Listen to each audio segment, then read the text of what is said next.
रघुपति राघव राजा राम पतित पावन सीताराम रघुपति राघव राजा राम पतित पावन सीताराम पतित पावन सीताराम जानकी वल्लभ राजा राम पतित पावन सीताराम जानकी वल्लभ राजा राम पतित पावन सीताराम जानकी वल्लभ राजा राम पतित पावन सीताराम जानकी वल्लभ राजा राम रघुपति राघव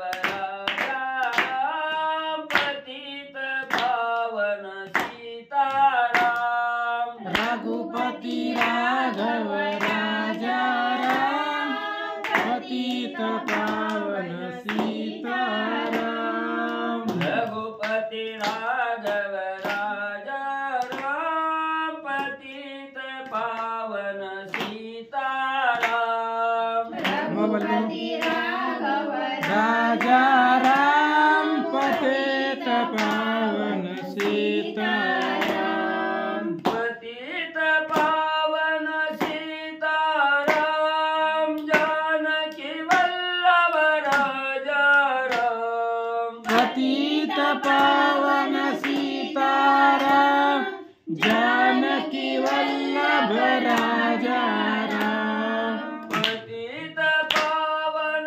सीताराम जानकी वल्लभ राजा राम रघुपति राघव राजा राम पतित पावन सीताराम रघुपति राघव राजा राम पतित पावन सीताराम रघुपति राघव राजा राम पतित पावन सीताराम रघुपति राघव राजा राम पतित पावन सीताराम रघुपति राघव राजा राम पतित पावन सीताराम पतित पावन सीताराम जानकी वल्लभ राजा राम पतित पावन सीताराम जानकी वल्लभ राजा राम पतित पावन सीताराम जानकी वल्लभ राजा राम पतित राघव राजा राम पतित पावन सीताराम रघुपति राघव राजा राम पतित पावन सीताराम रघुपति राघव राजा राम पतित पावन सीताराम ज्ञानदेव तुकाराम पंढरीनाथ भगवान की जय राजाधिराज प्रभु रामचंद्र भगवान की जय पवन सोत हनुमान की जय देव दत्त वासुदेव हरि श्री गणेशाय नमः श्री सरस्वती नमः वक्रतुंड महाकाय सूर्यकोटि समप्रभा निर्विघ्नं कुरु मे देवं सर्वकार्येषु सर्वदा गणनाथ रवि शुक्र बृहस्पति पंचायतानि स्मरे नित्यवेदवाणी प्रवर्तते गुरुर्ब्रह्मा गुरुर्विष्णु गुरुर्देवो महेश्वरा गुरुर् साक्षात् परब्रह्म तस्मै श्री गुरवे नमः श्रोता तुझी तुझे श्री रुक्मिणीवरा पांडुरंगाय नमः पुंडरीकावती हरि विठ्ठल श्री ज्ञानदेव तुकाराम पंढरीनाथ भगवान की जय राजाधिराज प्रभु रामचंद्र भगवान की जय पवन सोत हनुमान की जय देव वासुदेव हरी. श्री गणेशाय नमः. श्री प्रभु रामचंद्राय नमः. विभीषणासी लंका दाना देवनिया श्री रघुनंदना सभा वैसली सावधान सुप्रसन्न स्वानंदे. श्री गणेशाला वंदन करून प्रभू रामचंद्राचं स्मरण आणि सद्गुरूशी शरण जाऊन कथेचं अनुसंधान आहे. असणाऱ्या समुद्र तीरावर सर्व वानर मंडळी नळ नीळ अंगा जांबवंता सहित हनुमंतराया राजा सुग्रीव आणि प्रभू रामचंद्र आणि लक्ष्मण हे सर्वजण असणाऱ्या समुद्र तीरावर त्या ठिकाणी आलेले आहेत. मग राजा रावणाला मारण्याच्या अगोदर लंका असणाऱ्या विभीषणजीला त्या ठिकाणी दान देण्याचं प्रभू रामचंद्रांनी कबूल केलं आणि हनुमंतानं असणाऱ्या लंकेचं जे स्वरूप डोळ्यानं पाहिलं होतं ते स्वरूप त्या ठिकाणी आठवलं गेलं आणि जे चित्ताच्या ठिकाणी लंकेचं स्मरण केलं आणि तशीच असणारी लंका वाळून समुद्र तीरावर हनुमंतरायाने त्या ठिकाणी बनवली आणि हुबेहूब लंकेचं दर्शन त्या ठिकाणी प्रभू रामचंद्राला घडवलं.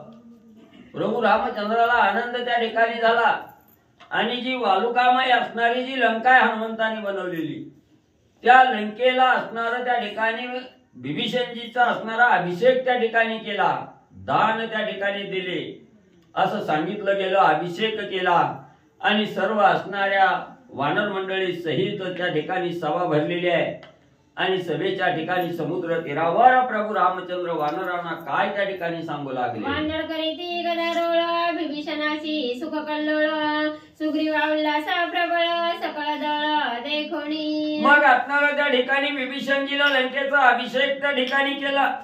सर्व वानर मंडळीला आनंद झाला. विभीषणालाही अतिशय आनंद त्या ठिकाणी झालेला आहे. अखिल कोटी ब्रह्मांडाचा नायक आज आपल्याला अभिषेक त्या ठिकाणी केला याचा आनंद असणारा त्या ठिकाणी विभीषणजीला झाला. राम नामाचा जय जयकार त्या ठिकाणी करू लागलेले आहेत. वानर चेष्टा त्या ठिकाणी एकमेकाची चेष्टा मस्करी त्या ठिकाणी करू लागलेले आहेत. एवढा आनंदानं आणि सगळेजण त्या ठिकाणी म्हणजे वावरू लागले. वानरांचा महाभार करू येती नमस्कार वानरांना श्रीराम नामाचा गजर देदी भुबुकार आल्हादे. मग वानर मंडळीला एवढा आनंद त्या ठिकाणी झालेला. लंकेचा राजा असणारा विभीषण त्या ठिकाणी झाला. या आनंदानं भारावून वानर मंडळी त्या ठिकाणी गेलेली आहे. इकडून तिकडे उड्या मारायच्या लंकेचा राजा म्हणून विभीषणच्या असणाऱ्या चरणावर नतमस्तक त्या ठिकाणी वानर मंडळी होऊ लागली. प्रभू रामचंद्राला लक्ष्मणालाही साष्टांग नमस्कार त्या ठिकाणी आणि घालू लागली. तेथे येऊनी हनुमंत सुग्रीवासी करी एकांत सीता सोडावयाचा मुख्यार्थ लंकानाथ वधावया. मग त्या ठिकाणी असणारे हनुमंत रायानी म्हणजे सगळी वानर मंडळी रामनामाचा जय जयकार करत नाचू लागलेले आहेत. आनंद व्यक्त त्या ठिकाणी करू लागलेले आहेत. त्याच वेळेस हनुमंत रायाने राजा सुग्रीवाला त्या ठिकाणी बाजूला बोलवलं गेलं आणि एकांताच्या ठिकाणी बोलावून आपलं पुढचं कार्य करण्याचा विचार त्या ठिकाणी हनुमंतराया आता लंकेत जायचंय. राजा रावणाचा अंत त्या ठिकाणी करायचंय आणि असणाऱ्या सीतामाईची सोडवणूक करायची कशी करायची याच्या विषयीचा विचार राजा सुग्रीवाबरोबर असणाऱ्या हनुमंतराया त्या ठिकाणी एकांतात करू लागले. समुद्राची येतिरी बैसल्या वानरांच्या हारी कैसनी जाववेला पहिलं पारी ते विचारी कपिनाथ. मग असणाऱ्या त्या ठिकाणी म्हणले कपीचा नाथ असणारे राजा सुग्रीव आहे. सुग्रीव राजाने हनुमंताला विचारायला सुरुवात केली. हनुमंता एवढा 400 कोस रुंदीचा असणारा समुद्र आहे आणि असणाऱ्या पाण्यानं त्या ठिकाणी तुडुंब भरलेला आहे. मग अशा अवस्थेत हा समुद्राचं उल्लंघन करून लंकेमध्ये कसं त्या ठिकाणी जायचं, काय विचार त्या ठिकाणी करावा, कसा विचार करावा, राजा सुग्रीव हनुमंतरायाला विचारू लागले. नद्या पर्जन्ये भरून येती तेने सिंधू प्रवाहे नाक्षिती उष्ण काळी नद्या सुकती तेने पंपती आटेना. मग त्या ठिकाणी राजा सुग्रीवानी बोलायला सुरुवात केली. हनुमंता, पावसाळ्याचा दिवस आहेत. जी काही असणाऱ्या पृथ्वी तलावर नद्या आहेत त्या सर्व नद्या म्हणजे त्या ठिकाणी तुडुंब भरून म्हणजे या सागराला त्या ठिकाणी मिळतात आणि सर्व नद्यांचं पाणी या सागराला मिळाल्याबरोबर तुडुंब असणारा समुद्र त्या ठिकाणी भरून जातोय. ही आटायचं नाव त्या ठिकाणी घेत नाही. पाणी कमी व्हायचं चिन्ह त्या ठिकाणी नाही. मग अशा परिस्थितीमध्ये समुद्राचं उल्लंघन करून लंकेत कसं त्या ठिकाणी जायचं याच्याविषयीचा विचार राजा सुग्रीव हनुमंतरायाकडे करू लागले. ऐसा नित्य पूर्णत्वे गंभीर अगाधाक्षोभ्य सागर आमती सेनात वनचर खेवी परपार पावती. मग राजा सुग्रीव म्हणू लागलेले आहे, हा असणारा समुद्र त्या ठिकाणी आणि अतिशय रागावलेला त्या ठिकाणी दिसतोय, तुडुंब भरलेला आहे. थोडं सुद्धा कमी पाणी व्हायचं नाव त्या ठिकाणी घेत नाही. आम्ही तर असणारा त्या ठिकाणी वनामध्ये गमन करणारी वनचर माकडं त्या ठिकाणी आहोत.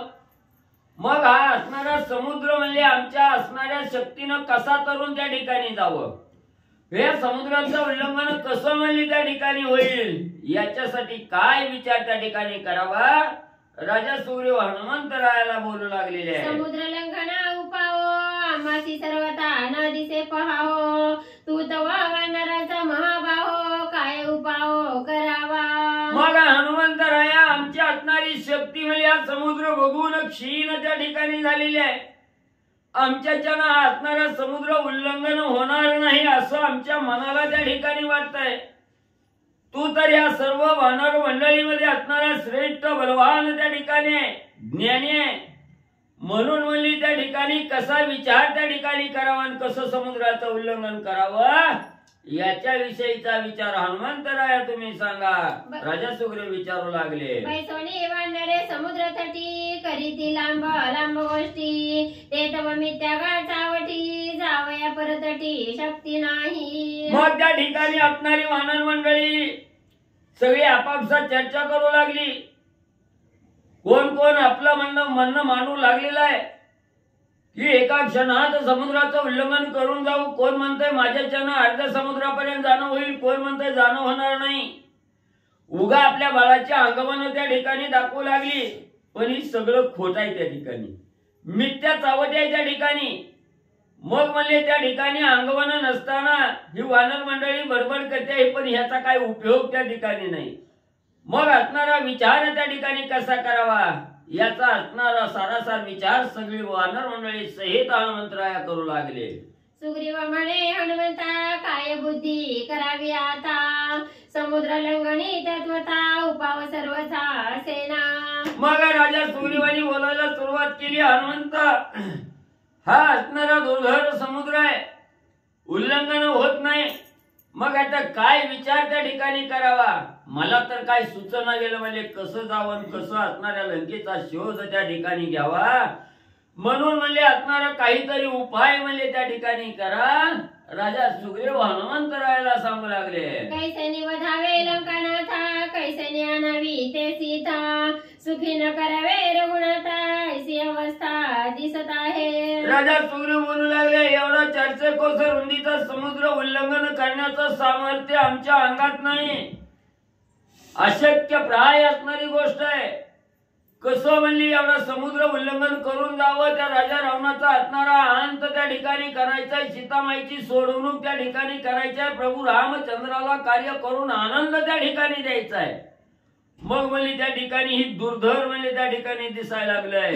आता काय करावं, कसं सीतामाईची सोडवणूक करून रामाला कसा आनंद त्या ठिकाणी द्यावा हे काही सुचेना असं झालं. राजा सुग्रीव हनुमंतरायाला विचारू लागले. तुझ पुसत अति आप्तता समुद्र लंघनी उपाव वृथा कारण साधे श्री रघुनाथा काय मी आता करावे. म्हणून राजा सुग्रीव हनुमंताला बोलू लागले, हनुमंता माझा विचार असणारी बुद्धी संपली गेली. हे उल्लंघन करण्याचा अवघड दिसू लागलेला आहे. तू अतिशय जवळचा आहे, आप्त आहे, म्हणून तू काहीतरी पर्याय त्या ठिकाणी काढशील म्हणून तुला त्या ठिकाणी विचारतोय. मला तर हे अवघड त्या ठिकाणी वाटू लागलेलं आहे. कसं असणाऱ्या राजा रावणाचा अंत करून सीतामाईची सोडवणूक करून प्रभू रामचंद्राला सुख त्या ठिकाणी कसं देता येईल याचा उपाय हनुमंता तयार करा. कार्य साधे श्री रघुनाथा ऐसे उत्तर ऐकता स्फुरण आले हनुमंता साठोपता उठिला. मग असणाऱ्या विभीषणजींनी सांगितलं, प्रभू रामचंद्राला सुखी करता येणार नाही, हे समुद्र उल्लंघनाचं कार्य त्या ठिकाणी होणार नाही. अशी जवा हातबलता राजा सुग्रीवानी हनुमंताकडे त्या ठिकाणी मांडली गेली आणि राजा सुग्रीवाचं बोलणं हनुमंताने ऐकलं गेलं. आणि अतिशय ज्ञान प्रबुद्ध असणाऱ्या हनुमंतरायाला आवेश त्या ठिकाणी आला. शेपटी ताडकन असणारी वरी उचलली जमिनीवर त्या ठिकाणी आदळली आणि उत्स्फूर्त असणारा त्या ठिकाणी हनुमंतराया काय पुढे सांगू लागले. निर्तळावया लंकापती प्रळय रुद्राची आकृती वेगे वाढीला मारुती भेने कापती सुरवर. मग हनुमंतरायाला एवढा आवेश त्या ठिकाणी आला. सगळ्या अंगावरची केस त्या ठिकाणी पिंजारली गेली. शेंडी ताडसीने उभा त्या ठिकाणी राहिली. जणू की काय असणारा प्रळय काळ त्या ठिकाणी म्हणले असणारा यावा तसं उग्र रूप हनुमंतरायाने धारण केलं. असणारा आकाशात आपलं रूप त्या ठिकाणी वाढवलं गेलं. सगळे आकाशातून 33 कोटी देव बघू लागली. वानर मंडळी बघू लागली. राम लक्ष्मण हनुमंताकडे त्या ठिकाणी बघू लागले. एवढं अवाढव्य रूप असणाऱ्या हनुमंतांनी धारण केलं. सगळ्याला आश्चर्य त्या ठिकाणी वाटू लागलं. पिंजारीला रोमावळी शेंडी थरथरी समोळी पुच्छवाडी नले निराळी आतुरबळी खवळला. मग एवढा आवेश त्या ठिकाणी आलेला आहे. कवा एकदा जातो असणाऱ्या राजा रावणाचा अंत करून सीतामाईची सोडवणूक करून माझ्या स्वामीला सुख त्या ठिकाणी देतोय असा आवेश हनुमंताला आला. सगळे अंगावरची केस त्या ठिकाणी ताडकन उभा राहिली. असणाऱ्या मस्तकावरची केसाची शेंडी त्या ठिकाणी असणारी खडी त्या ठिकाणी गेली. शेपटी आकाशात उंच त्या ठिकाणी वाढवली गेली. एवढ्या आवेशपूर्ण अवस्था असणाऱ्या हनुमंताला प्राप्त झाली. तुम्ही अवघे वानरगण करा माझे पुच्छ ग्रहण श्रीराम लक्ष्मण खांदी वाहून जाईन घेऊन लंकेशी. आणि एवढं उग्र रूप धारण केलं. भली मोठी असणारी आरोळी हनुमंतरायाने दिली.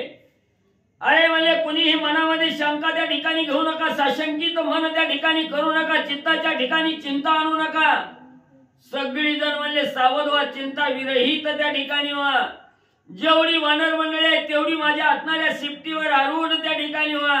मी राम लक्ष्मणाला खांद्यावर त्या ठिकाणी घेतो. असणाऱ्या समुद्राचं उल्लंघन त्या ठिकाणी करतो. विभीषण शरणंगता त्याची धरोणी हृदयात एकेची खेपे पै समस्त नैन निश्चित लंकेशी. तुम्ही सगळी वानर मंडळी माझ्या शेपटीला त्या ठिकाणी पकडा. राम लक्ष्मणाला असणाऱ्या खांद्यावर घेतो. विभीषणजीला माझ्या हृदयाच्या ठिकाणी घट्ट त्या ठिकाणी घेतो. आणि एकाच खेपेत म्हणले 2 सुद्धा हेलपाट लावित नाही. एका हेलपाट्यात म्हणले लंकेला समुद्र उल्लंघन करून म्हणले सगळे नेतो. हनुमान तुर्बळी उद्भट वटारिले नेत्र वाट बाहू स्फुरती थरथराट वळीला साठ पुच्छाचा. मग एवढा आवेश त्या ठिकाणी आलेला आहे. डोळे लाल भडक झालेला आहेत. मोठं डोळे त्या ठिकाणी वटारलं गेलं. शेपटीचा असणारा तडाखा जमिनीवर त्या ठिकाणी आदळला. वाद त्या ठिकाणी काढला. आणि कवा एकदा लंकेकडे जातोय अशी अवस्था हनुमंताच्या अंगी मध्ये आली. देखोणी हनुमंताची शक्ती सुग्रीवादाचा कला चित्ती गजबजिले व्युत्पत्ती शांत मारुती केवी होय.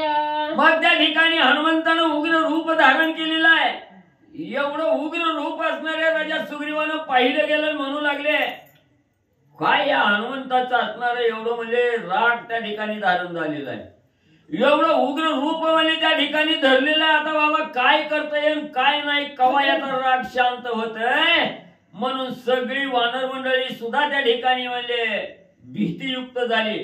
गडबड करू लागली. आता काय होतंय काय नाही म्हणून दचकली गेली. ते कोणी हनुमंताचे त्राण वेळी उठिला रघुनंदना त्या हृदयी आलिंगुण मधुर वचन अनुवादे. मग प्रभू रामचंद्र आणि हनुमंताचं उग्र रूप त्या ठिकाणी पाहिलं गेलं. काहीतरी अघटित कार्य हनुमंत त्या ठिकाणी करील. प्रभू रामचंद्रांनी विचार केला. उठले असणाऱ्या हनुमंताला आलिंगन त्या ठिकाणी दिलं. आणि असणारा आलिंगन दिलं शांत करण्याच्या उद्देशानं प्रभू रामचंद्र अतिशय माधुर्य वाणीनं असणारे हनुमंतरायाला त्या ठिकाणी काय बोलू लागले ऐका पुढं. समुद्र बापुडे ते कोण अग्निबाणे कोरडा करीन पायीने नावनरगण लंका कंदन करावया. प्रभू रामचंद्रांनी बोलायला सुरुवात केली. हनुमंता एवढं उग्र रूप धरण्याचं काही कारण नाही. माझा असणारा एक धनुष्यातून अग्निबाण नावाचा बाण त्या ठिकाणी सोडला की सगळ्या पाण्याचं असणारं शोषण म्हणजे माझा बाण त्या ठिकाणी करेन. आणि असणारा अग्निबाण सोडून पाण्याचं शोषण करून म्हणजे असणारा समुद्र कोरडा करीन. आणि सगळ्याला म्हणजे चालवीत म्हणजे असणाऱ्या त्या समुद्रातून घेऊन जाईल. एवढा म्हणजे अट्टास करण्याचा हनुमंता काही कारण नाही. काय रावणाचा पुरुषार्थ अर्ध क्षणे करीन घात ऐसा शांत वणी हनुमंत स्वस्त रघुनाथे वैसविला. अरे हनुमंता एवढं उग्र रूप धरण्याचं काय कारण आहे? कोण असणारा राजा रावण आहे? किरकोळ आहे. त्या एकट्या राजा रावणाला मारण्यासाठी काय अट्टहास करायची गरज नाही. तू थोडा धीर त्या ठिकाणी धर, रागाला आवर त्या ठिकाणी घाल. मी असणाऱ्या समुद्राचं शोषण करून सगळ्याला म्हणजे पायदळ सैन्य घेऊन म्हणजे त्या ठिकाणी घेऊन जातो. असं गोड गोड हनुमंताला प्रभू रामचंद्रांनी म्हणजे राग शांत करण्यासाठी सांगितलं. अरे कोणी श्रीरामाचे वचन सुखावला विभीषण सुगमे पाये समुद्र तरण मूळ कारण सांगत. मग प्रभू रामचंद्राचं हनुमंतरायाचं दोघांचं बोलणं झालेलं असणाऱ्या विभीषणजींनी ऐकलं गेलं.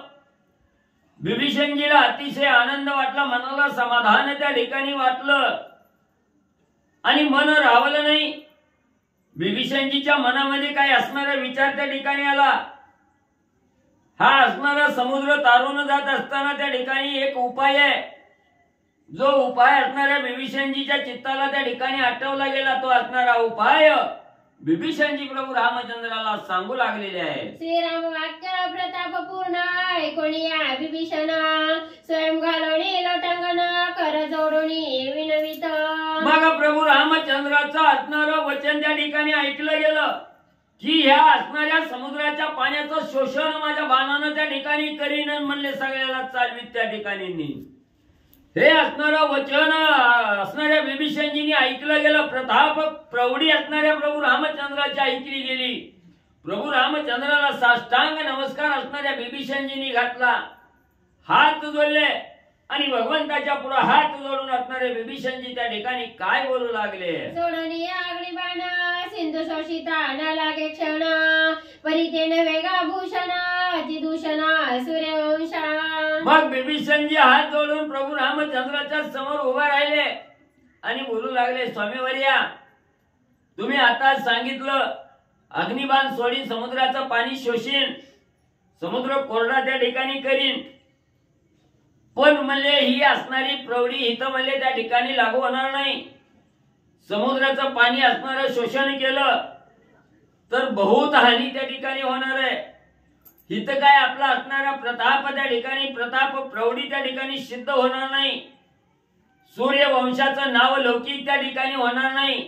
उलट सूर्यवंशाला असणारं दूषण त्या ठिकाणी लागल.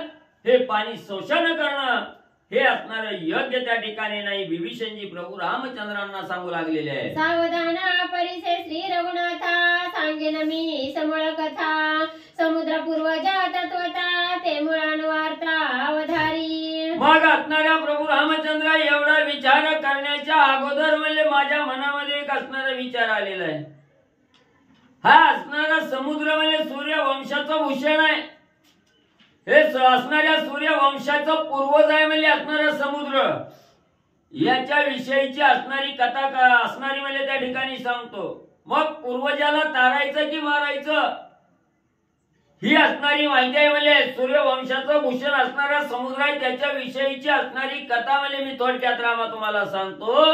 विभीषणजी सांगू लागले, तुझे पूर्वज सागर जाण त्याचे सागर हा निर्माण या लागे सागर हे अभिधान वेद पुराण अनुवादे. म्हणून स्वामीवर्या तुमच्या असणाऱ्या सूर्यवंशा कुळातील म्हणजे पूर्वीचा असणारा पूर्वज म्हणजे सगर नावाचा राजा होता आणि त्या सगर राजानं म्हणजे हा असणारा सागर म्हणजे त्या ठिकाणी तयार केला आणि या सगर राजानं म्हणजे हा तयार केल्यामुळे त्याला सागर असं म्हणजे नाव त्या ठिकाणी आणि पडलं गेलं. पूर्वी समुद्र काय नव्हता आवरण दोकी अति गुप्तता सगरे कानूनिया तत्वता प्रकटार्थ आणिला.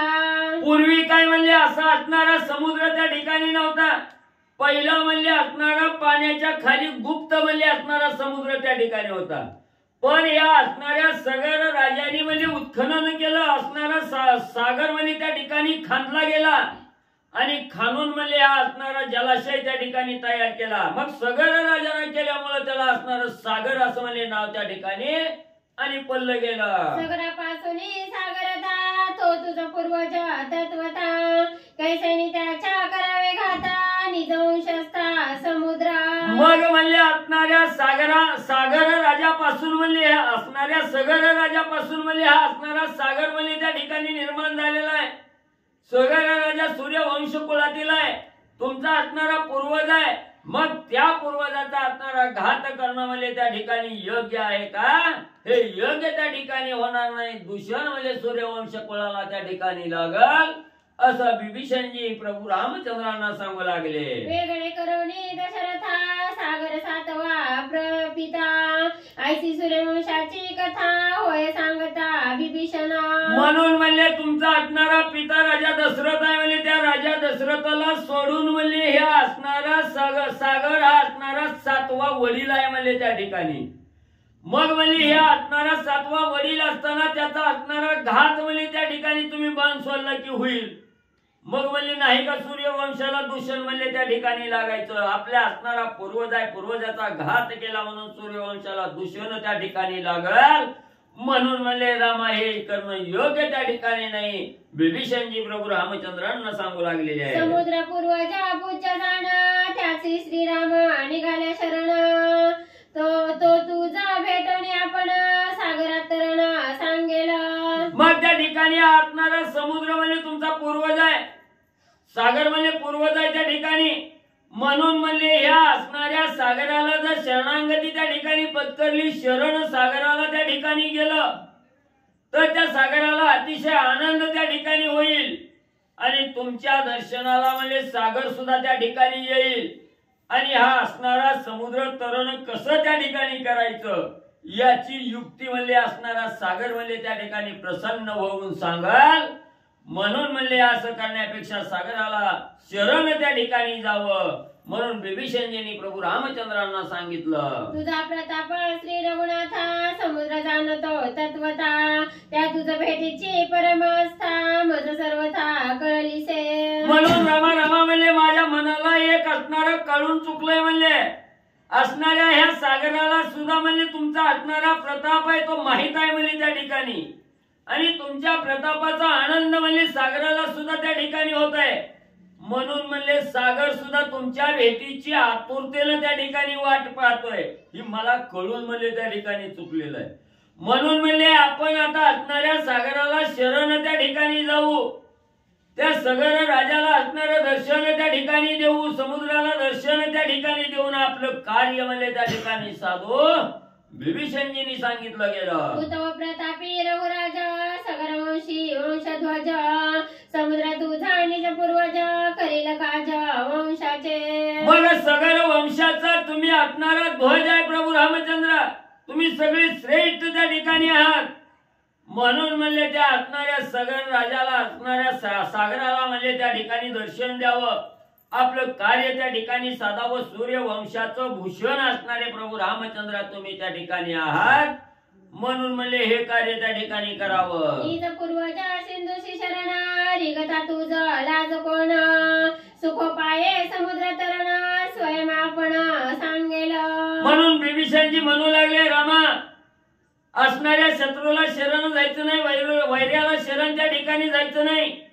आपले पूर्वज आहे, सागर समुद्र असणारा आपला पूर्वज आहे. मग पूर्वजाला शरण जायला त्या ठिकाणी काय कमीपण आहे, कशाची लाज आहे त्या ठिकाणी.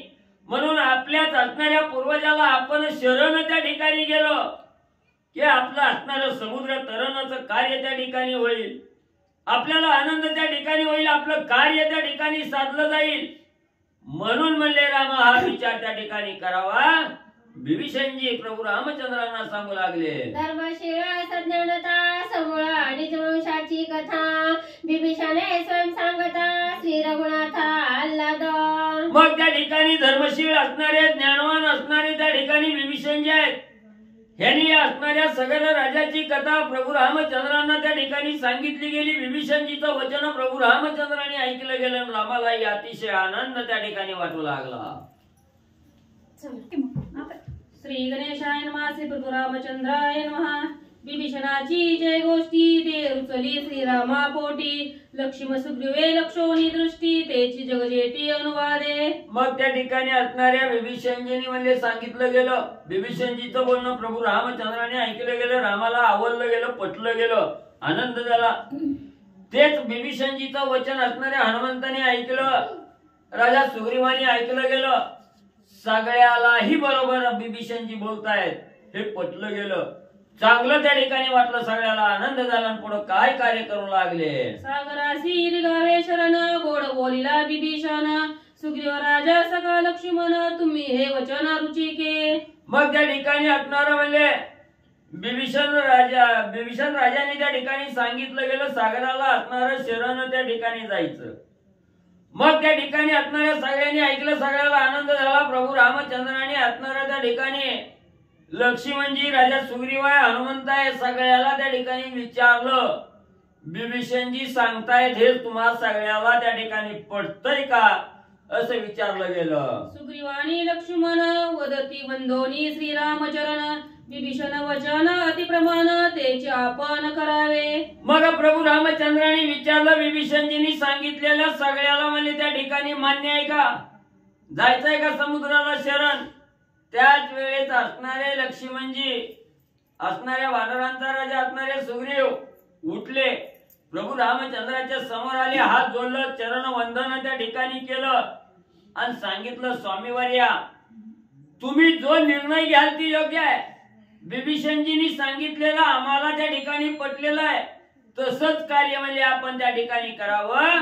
सगळ्यांनी अनुमोदन त्या ठिकाणी बिभीषणजीच्या बोलण्याला म्हणजे दिलं. सत्यवादी बिभीषण सिंधू पूर्व जायसी ग्रीगोनी शरण अनायासे समुद्र तरण तेची आपण करावे. मग म्हणले असणाऱ्या त्या ठिकाणी बिभीषणजी एवढं बोलतायत, सत्यवादी असणारे बिभीषणजी आहेत आणि जो परमार्थी मार्गाला त्या ठिकाणी लागलेला आहे, कदापि त्या ठिकाणी खोटं बोलत नाही.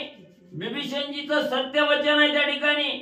आणि सागरी आपला असणारा तुमचा पूर्वज आहे, म्हणून म्हणले पूर्वजाला शरण जायला काय अडचण आहे त्या ठिकाणी, शरण जाऊ आणि अनायासे कुठलंही कष्ट न करता म्हणले आपण असणारा समुद्र तरण करू म्हणले त्या सागराच्या इच्छेनं म्हणले त्या ठिकाणी सागराकडून माहिती घेऊन त्या ठिकाणी सहज आपलं कार्य त्या ठिकाणी सुलभ होईल. सगळ्यांनी असणारी अनुमती म्हणली असणाऱ्या बिभीषणजीच्या बोलण्याला प्रभू रामचंद्राच्या समोर म्हणले दिले. हे कोणी दोघांचे वचन निघावया समुद्र शरण श्रीराम करी समुद्र पूजन सुमन चंदन फळमुळे. मग सगळ्याची अनुमती मिळाली, सगळ्याची परवानगी त्या ठिकाणी मिळाली. आणि असणाऱ्या लक्ष्मणजींनी मी सांगितलं, सुग्रीवानी सांगितलं गेलं, प्रभू रामचंद्रांनी सगळ्याचा होकार आल्यानंतर सगळ्याला सांगितलं की ठीक आहे आपण असणाऱ्या समुद्राला शरण त्या ठिकाणी जाऊ.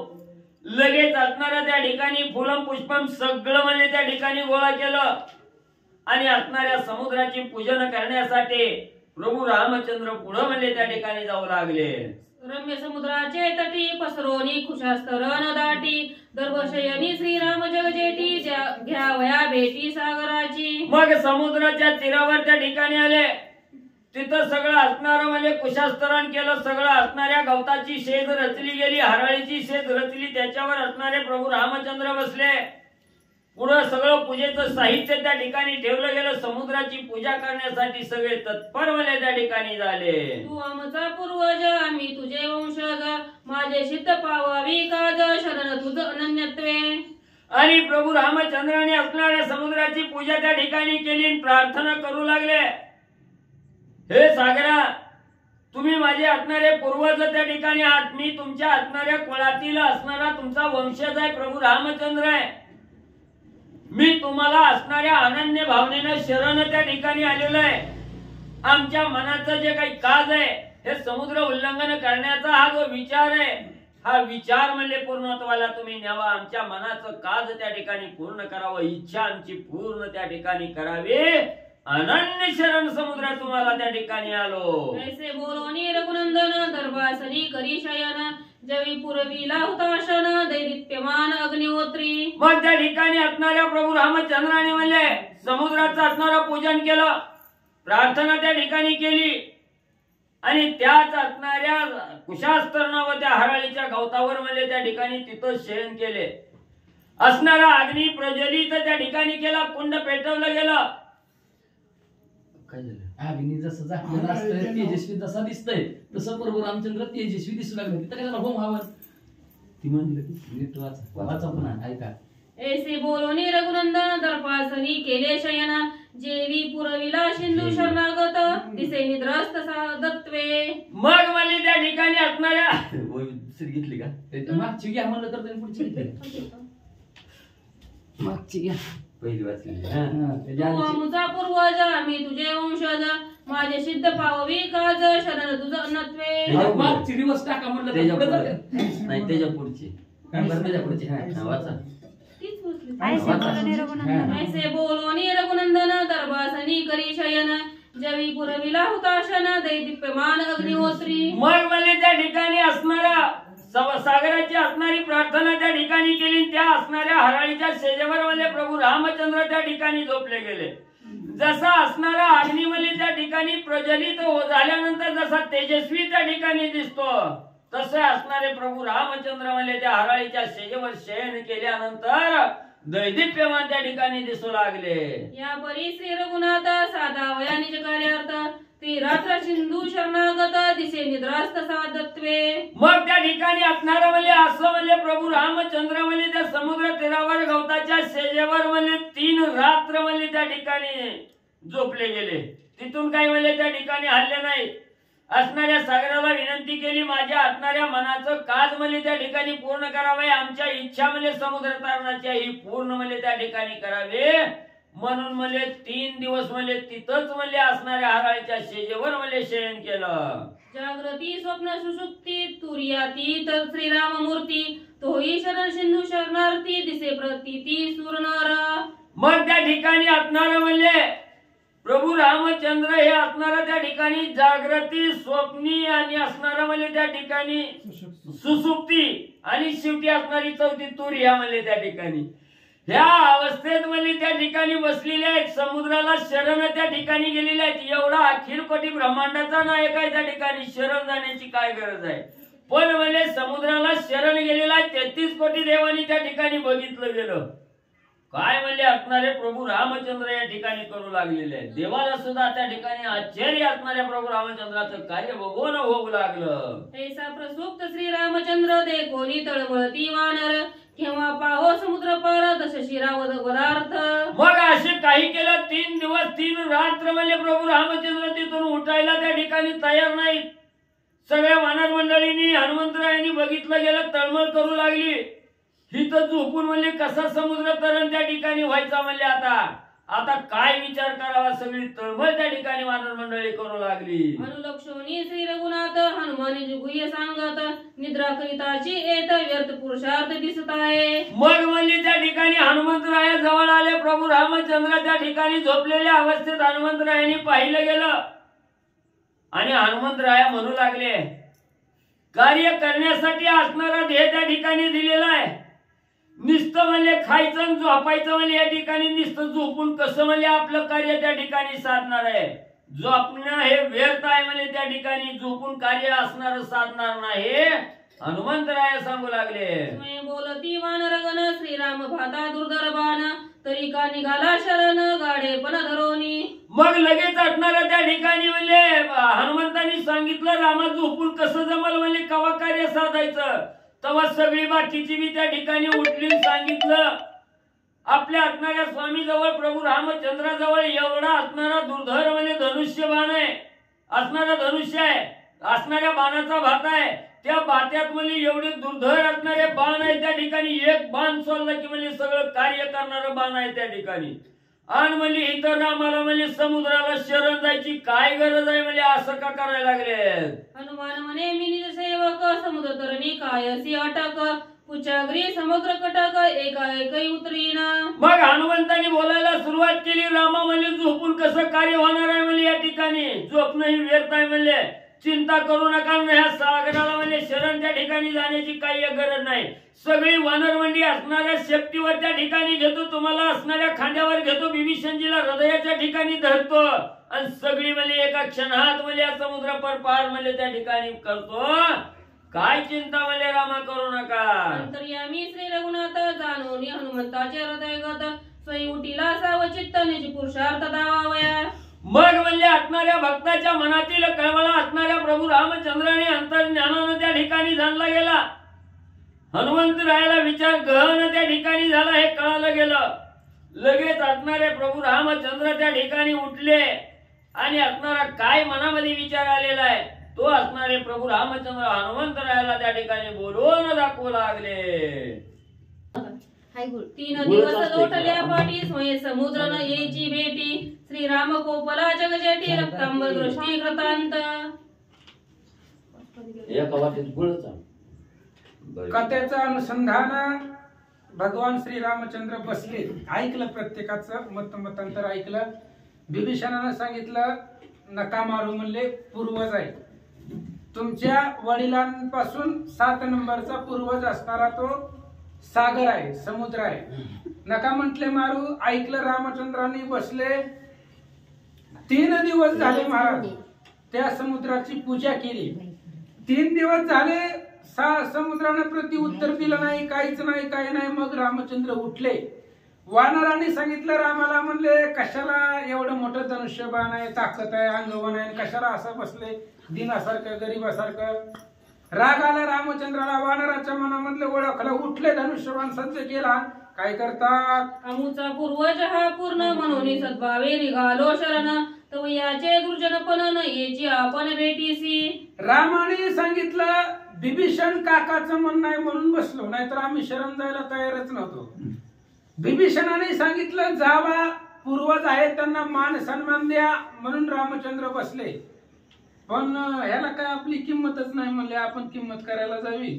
आणि ह्यानं आपली त्या ठिकाणी नाही म्हणले, ह्यानं मानच दिला नाही.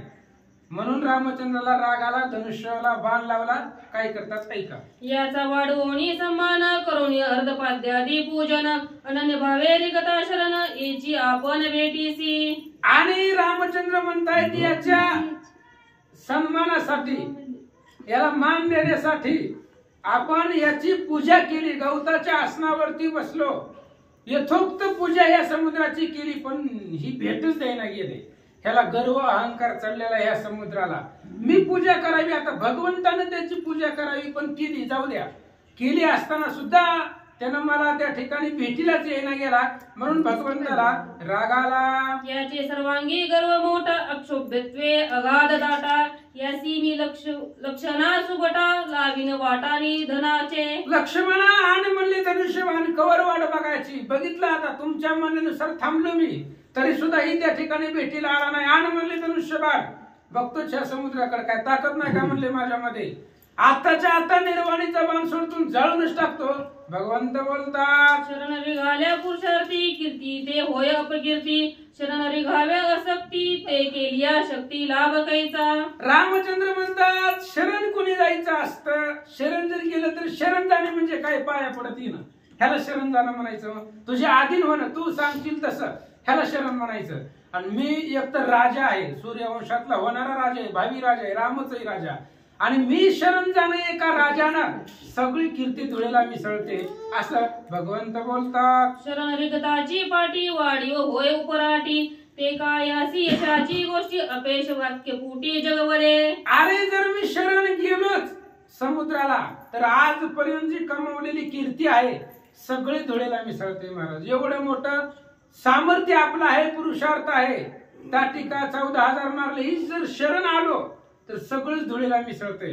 त्याच्यामुळे शरण जाणं अपकीर्ती आहे, असं भगवंत बोलतात. शरण विगताची बळवंती समूळ फळे यश कीर्ती त्याची कैची विजय प्राप्ती अवघे म्हणती अशक्ता. पण शरण कोणी रेगावं ज्याच्याकडे ताकद नाही, ही नाही ती नाही. शरण गेल्याशिवाय जमतच नाही, पुढचं ऐकतच नसेल तर शरण जावं. बळवंताने शरण जायचं असतं का. ह्या समुद्राला समूळ वध करण्याची ताकद असताना शरण जाणं आपल्यासाठी योग्य नाही. जर आपण गेलो तर सगळं आपली कीर्ती पळून जाते, कीर्ती त्याच्यापाशी राहत नाही. म्हणून शरण जाणं मनातच नव्हतं. पण बिभीषणाच्या म्हणण्यानुसार 3 दिवस याची पूजा केली. भगवंत बोलतात समुद्र स्वयं अभक्त आपण यासी मी भक्त निघालो शरण तव तेने गर्व धरिल्या पूर्ण केले उपेक्षण पै माझे. रामचंद्र विचार केला, जाऊ द्या म्हणले, मान सन्मान दिला. मोठ्यांना मान द्यावा लागतं, मोठ्यांचं ऐकावं लागतं, म्हणून दिला म्हणले मान. पण ह्याला काय आपली किंमतच नाही म्हणले.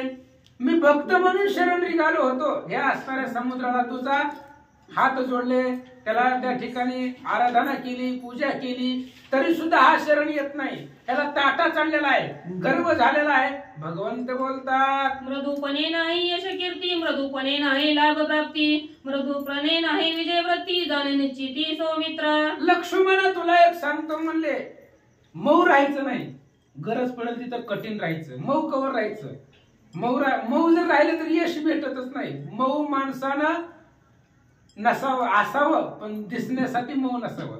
कडक अंतःकरणात असावं. मला काय ते लक्षात येणं वाक्य, योग्य वेळेला अंतःकरणामधून मऊ असावं, पण बाहेरनं कठीण असावं. दिसण्यासाठी वाटावं लोकांना ताकद भरपूर आहे, पण अंतःकरणामध्ये मया असावी. आपण मऊ राहून शांत राहून जमत नाही.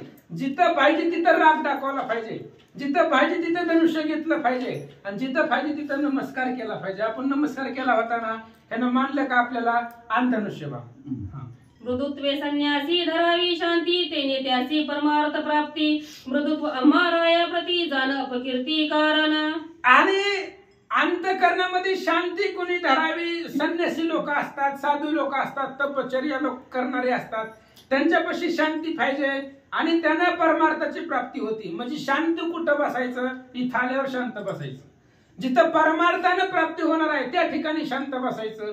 आता आपण या असणाऱ्या मृदुत्व, आपण राजा आहोत, आणि राजानं जर मृदूपणा पाळला तरी आपल्याला समुद्र आपलं काहीच किंमतच ठेवणार नाही, असं भगवंत बोलतात. दंडाचे राजे दंडिती, अदम्याते राजे दमिती, ते राजे जय शांती धरती, तेची अपकीर्ती तयासी. राजा आहे आणि एखाद्या गावातल्या नागरिकानं जर त्या ठिकाणी काही अपराध केला तर राजानं त्याला दंडच द्यावा.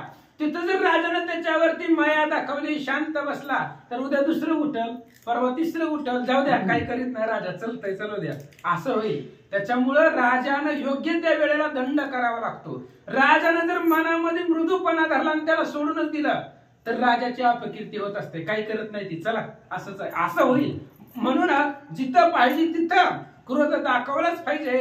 भगवंत बोलतात, समुद्राचा गर्व पूर्ण तो नाशील न लागता क्षण, दे दे माझे धनुष्यबाण अति दारुण सर्पप्राय. आण म्हणले लक्ष्मण अत्यंत तेजस्वी धगधगीत सापासारखं असणार त्या ठिकाणी धनुष्य आपलं. विजेला जेवढं विजेची चमक जेवढे तेवढं असणारं धारदार तेजस्वी आपलं शस्त्र आहे, धनुष्यबाण आहे. आण म्हणले ह्या समुद्राला गर्व चाललेला आहे, याचा गर्व झाडून काढतो.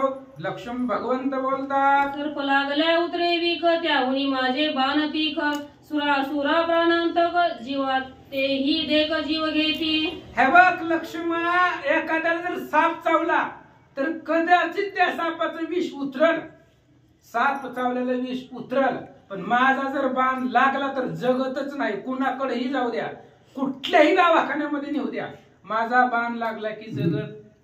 कुणी बी येऊ द्या, माझा बाण लागल्यावर जगत नाही. साप चावलेलं विष उतरल, अशा पद्धतीने बोलू लागले. ऐसे बोलोनी आपण कोपे वाहिले धनुष्यबाण, अग्नि अस्त्र सज्जोनी आपण.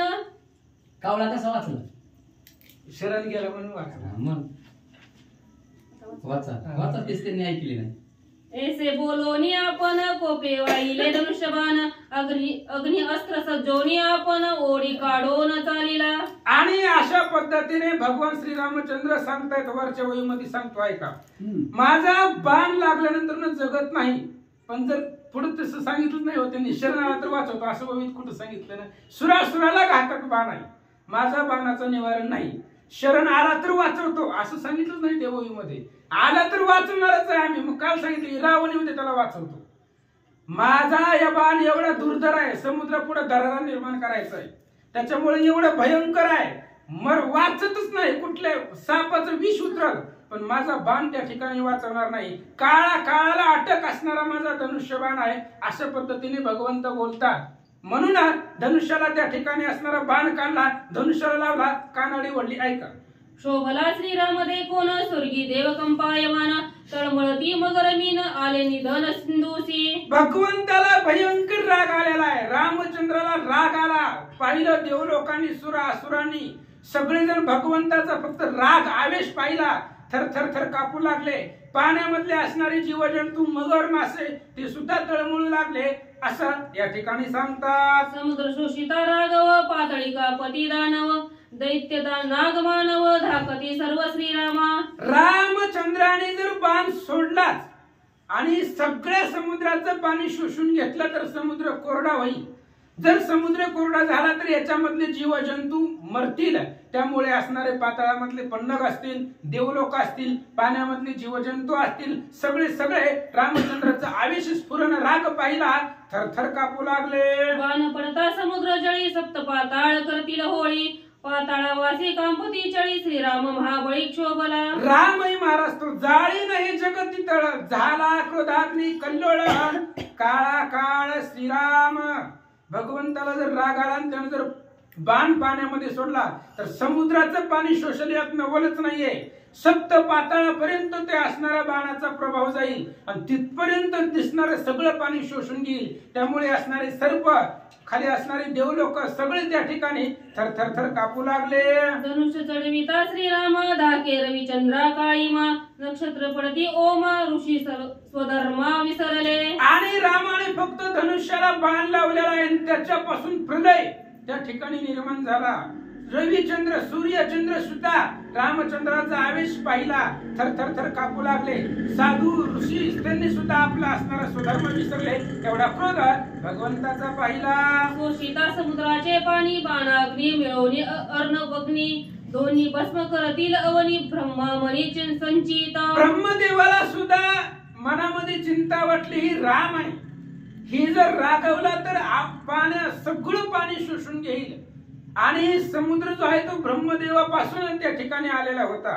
त्याच्यापासून शुद्ध ब्राह्मण होता तो. सगरानं खनन केलं म्हणून समुद्र झाला.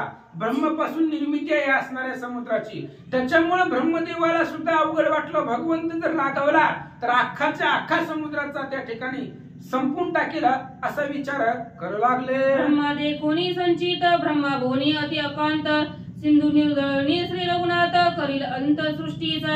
आणि ब्रह्मदेव सचिंत होते. ब्रह्मदेवाच्या मनामध्ये सुद्धा चिंता होती.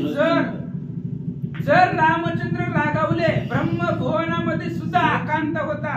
जर रामचंद्र रागावले तर भयंकर अशा प्रकारचा अनर्थ होईल असं या ठिकाणी सांगतात. ऐक एके सौमित्रा साचार सोशोनी समुद्राचे नीर पायी उतरोनी वान निसाचर वधारता.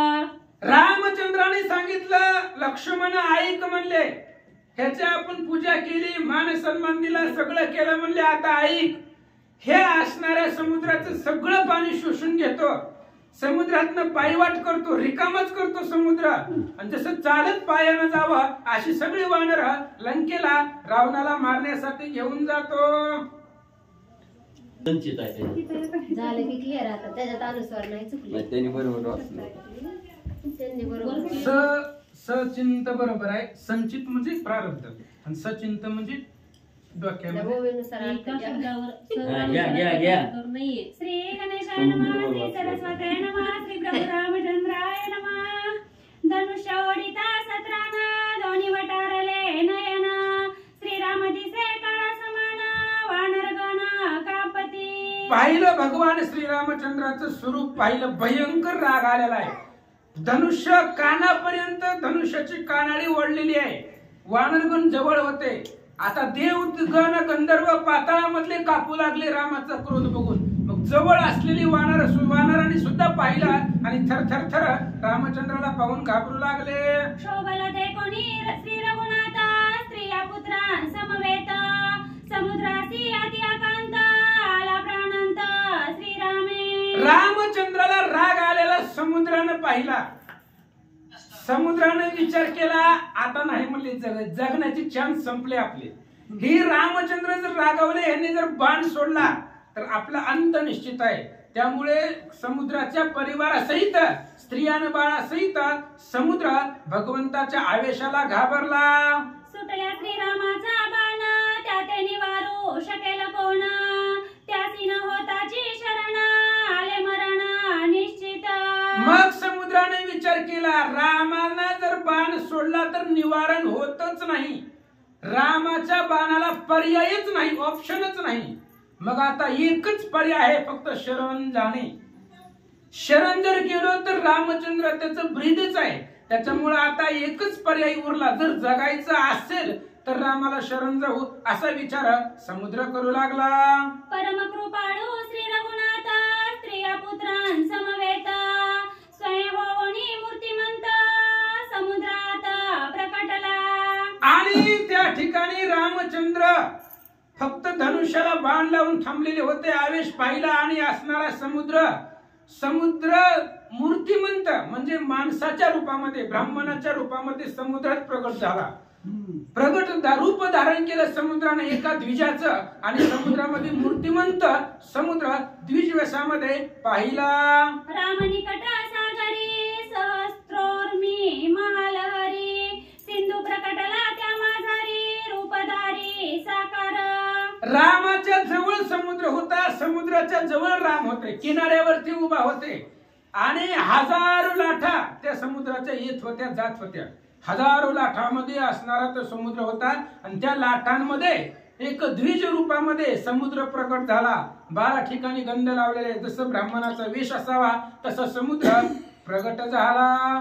द्वादश नामांकित टिळे कंठी यज्ञ पावितरुळे सुपुत्र स्त्रिया कुटुंब मेळे देखील त्या काळे श्रीरामे. आणि 12 ठिकाणी गंध लावलेले आहेत. यज्ञोपवीत म्हणजे जानवा आहे, गळ्यामध्ये माळा आहेत, अनेक प्रकारचे त्या ठिकाणी जसं ब्राह्मणाचा वेश असतो त्या वेशामध्ये समुद्र प्रकट झाला. स्त्रिया आहेत, लेकरं आहेत, सहित समुद्र मध्यभागी त्या ठिकाणी द्विज वेशामध्ये रामचंद्राच्या पुढे प्रकट झाला. स्त्रिया पुत्रा समवेत समुद्र पाय वाटे येत ते देखोनी श्री रघुनाथ अति विस्मित स्वयं झाला. आणि रामचंद्राने पाहिलं समुद्र प्रकट झालेला आहे. आपल्या द्विज वेशामध्ये त्या ठिकाणी मूर्तिमंत समुद्रावरून चालत येत असताना रामचंद्राने पाहिलं, अत्यंत विस्मय आश्चर्य वाटला. पूर्वी ब्रह्मयाने केला निर्माण याला सिंधू शुद्ध ब्राह्मण सगरी पुढे केले खंडन सागराभिधान तेने त्यासी. आणि पूर्वी ब्रह्मदेवाने तयार केलेला होता समुद्र, शुद्ध ब्राह्मण आहे, ब्रह्मवंशातला आहे. सगरानं खनन केलं त्याचं, म्हणून सागर नाव पडलं. आणि खनन करून गंगा नदी आणली होती म्हणून त्याला सागर म्हणतात. सागर पासून आलेला आहे सागर. ब्रह्मदेवाने निर्माण केलेला शुद्ध ब्राह्मण तो असणारा समुद्र होता, ब्रह्मदेवाच्या वंशातला होता असं सांगतात. ऐसा ब्राह्मण देखोनी तेता कृपाळतो श्री रघुनाथ न करीची शर संपात द्विजघात चुकवावया. ब्राह्मण पाहिला आणि रामचंद्राने थांबले थोडस. ब्राह्मणाचा घात झाला नाही पाहिजे. ब्राह्मण समोर डोळ्याच्या पुढे पाहिला, रामचंद्राने बाण सोडलेला नाहीये. त्या ठिकाणी तटस्थ उभा राहिले, कारण द्विजाचं मरण आपल्या हातून कसं व्हायचं म्हणून त्या ठिकाणी शांत बसले. बाहेर आले या ब्राह्मण मग समुद्री सोडन बाण श्रीरामे विचाराने जाना ओढी काढून राहिला. आता रामचंद्राने विचार केला, ह्या ब्राह्मणाला पाण्याच्या बाहेर उद्या मग पाण्याकडे बघू, तवर नाही बघायचं. ब्राह्मण दिसायला लागलाय पाण्यामध्ये, ब्राह्मणावरती बाण मारायचं नाही, ह्याला येऊ द्या किनाऱ्याला यायला लागलाय, आपल्याकडे यायला, ह्याला पाण्याच्या बाहेर काढून मग समुद्राचं त्या ठिकाणी निर्दळन करू. भगवंत बोलतात, मग ब्राह्मण उत्कावत होता शरण शरण म्हणे श्री रघुनाथा माझ्या करू नको घाता शरण तत्वता मी आलो. रामचंद्राला पाण्यामधून तो समुद्र शरण आला. ब्राह्मणाच्या रूपामध्ये रामाला ब्राह्मण दिसू लागला आणि रामाचा आवेश पाहिला, स्फुरण पाहिला. रामचंद्राला सांगावं लागला, रामा अनन्य शरण आहे म्हणले, आमचा घात करू नका, मारू नका असं तो ब्राह्मण रूपी समुद्र रामाला बोलू लागला. कोणी अपमानिले निजद्वारा धनवृत्ती की हरिली दारा ते सांगे का मज रघुवीरा तुझ्या कैवरा मी करीन. रामाने सांगितलं, ओ ब्राह्मण महाराज, आम्ही तुम्हाला मारित असतोय का? आम्ही तर तुमची सेवक आहेत. सांगा, कोणी तुमचा अपमान केला? कोण बोललं तुम्हाला? कोणी तुमचा अपमान केला? तुम्हाला कोण काय बोललं? कोणी तुमच्या पत्नीचं हरण केलं? कोणी तुम्हाला त्या ठिकाणी वाईट बोललं? तुमच्या कैवारासाठी त्याचा मी वध करीन. कोण काय बोललं सांगा. भगवंत विचारतात आदि साधी न द्विज कार्यार्था मग सोडवी नका सीता. त्रिसत्य सत्य हे श्री रघुनाथा सांगा मी आता काय करू. आणि त्यावेळेस रामचंद्राने सांगितलं सीताशुद्धी राहू द्या बाजूला. एवढी काही गडबड आहे का सीताशुद्धीची? जाऊ द्या, आधी तुमचं कार्य महत्वाचं आहे. आधी तुम्हाला कुणी त्रास दिला, कोण तुम्हाला काय बोललं मला सांगा, फक्त त्याचं नाव.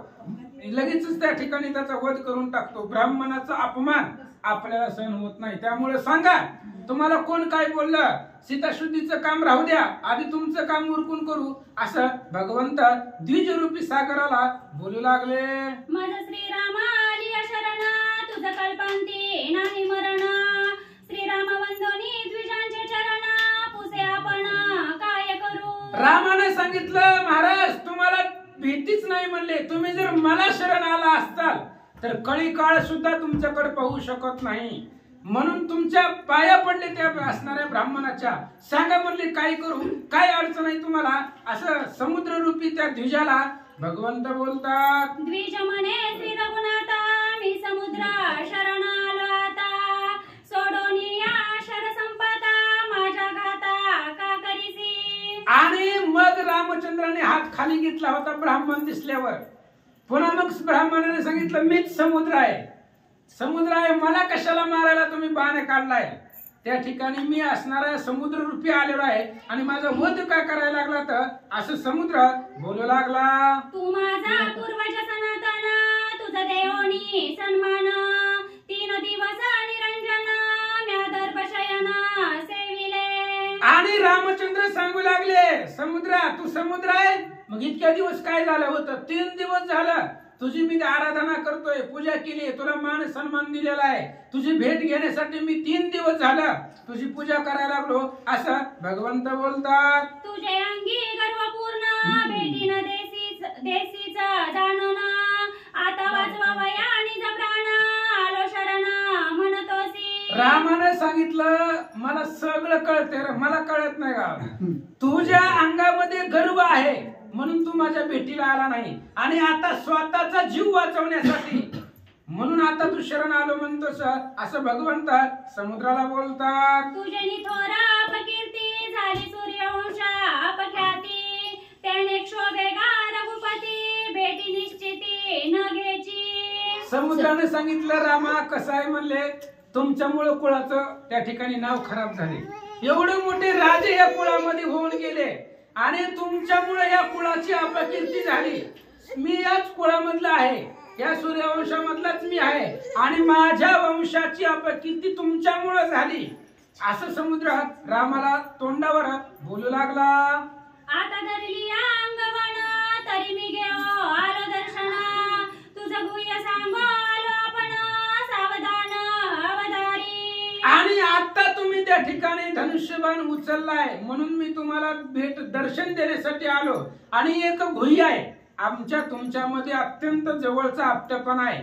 ती गुह्य सांगण्यासाठी मी तुम्हाला शरण आलो, तुमच्या जवळ आलो. असं समुद्र बोलू लागला. देखता वानरांची या कोटी रत्नांजळी घेऊनी मुष्टी. अर्पोनी श्रीरामांगुष्टी चरण लल्लाटी वंदिले. कोट्यावधी वानर समुद्रानं पुढे पाहिले, फुलं हातामध्ये घेतली, रामचंद्राच्या जवळ गेला आणि रामचंद्राच्या असणाऱ्या रत्न त्या ठिकाणी घेतले आणि रामचंद्राच्या पायावरती अर्पण केलं, दर्शन घेतलं. श्रीराम अवतार पूर्ण मी जाणतो संपूर्ण. पुढती लोटांगण पुढती चरण वंदिले. आणि समुद्राने सांगितलं रामा मला माहिती आहे राम अवतारी आहे, पूर्ण ब्रह्म आहे. आणि असे असणारे तुम्ही पूर्ण ब्रह्म असताना सुद्धा मला माहिती होतं म्हणून परत समुद्र भगवंताच्या पाया पडू लागला. श्रीराम ऐके सावध दृष्टी सांगणे आहे गुह्य गोष्टी. सूर्यवंशी कीर्ती लाटी ते उपराटी तुवा केली. समुद्र सांगू लागला रामा म्हणले हे बघा तुमच्यामुळे ह्या सूर्यवंशाची अपकीर्ती झाली. ह्या सूर्यवंशाची कीर्ती खूप मोठी आहे आणि ती कीर्ती सांगायला मी आलोय. आणि तुम्ही काय केलंय त्याच्यामुळे सूर्यवंशाची अपकीर्ती झाली ते मी सांगणार आहे. आधी सूर्यवंशातली कीर्ती सांगतो.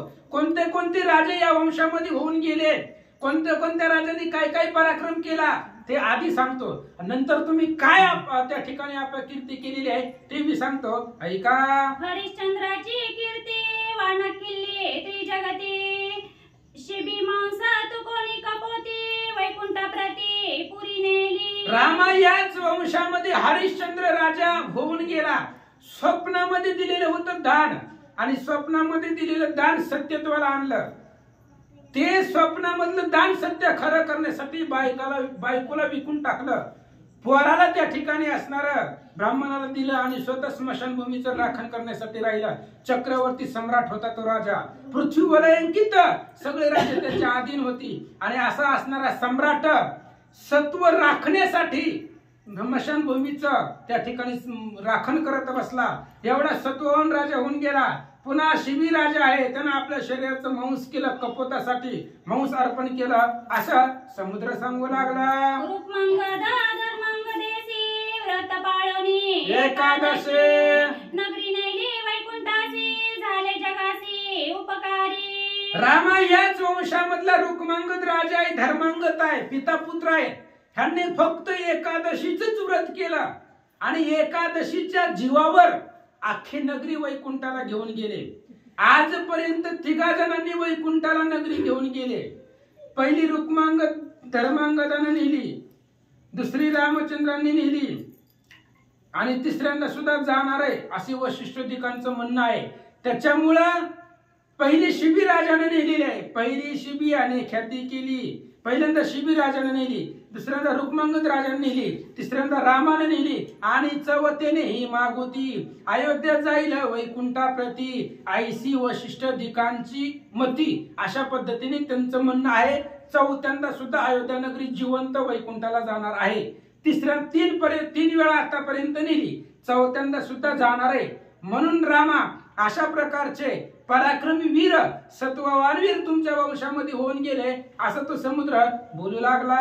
माझी सूर्यवंशी उत्पत्ती झाली असे कैशारीती, तेही सांगे ना श्री रघुपती, सावध वृत्ती अवधारी. रामा मी सुद्धा सूर्यवंशातलाच आहे, आणि आमच्या कुळाचं नाव तुम्ही खराब केलं, म्हणून मला टेन्शन आलं. मी आलो नाही तुमच्या दर्शनाला. का आलो नाही? तुमच्यामुळे नाव खराब व्हायला लागलंय कुळाचं. नीट वागायचं कळत नाही का तुम्हाला? म्हणून मी आलोय शरण ते असणाऱ्या, म्हणून तुमची भेटी घेतली नाही. आता ऐका, मी सूर्यवंशामधला कसा, सूर्यवंशामध्ये माझी निर्मिती कशी झाली सांगतो, ऐका.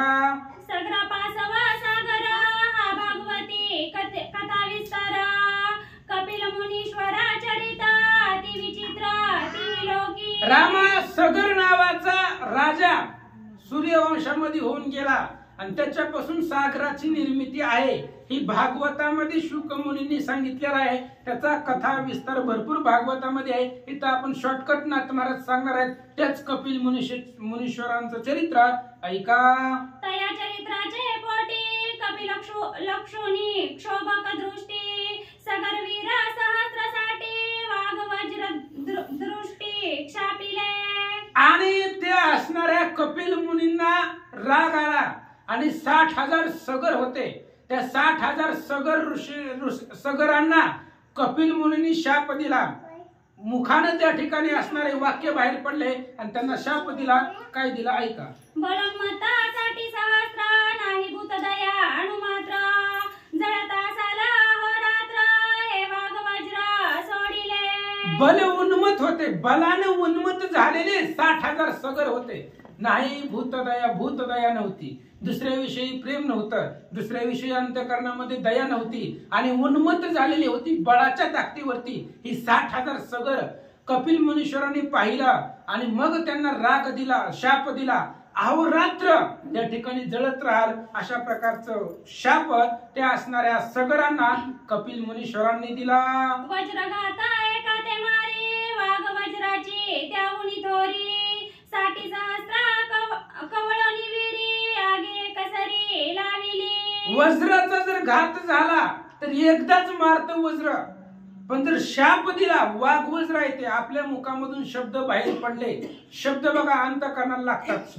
तलवारीनं मारलं, वज्रानं मारलं तर एकदाच मरतय, पण शब्दानं मारलं की आयुष्यभर मरत राहते.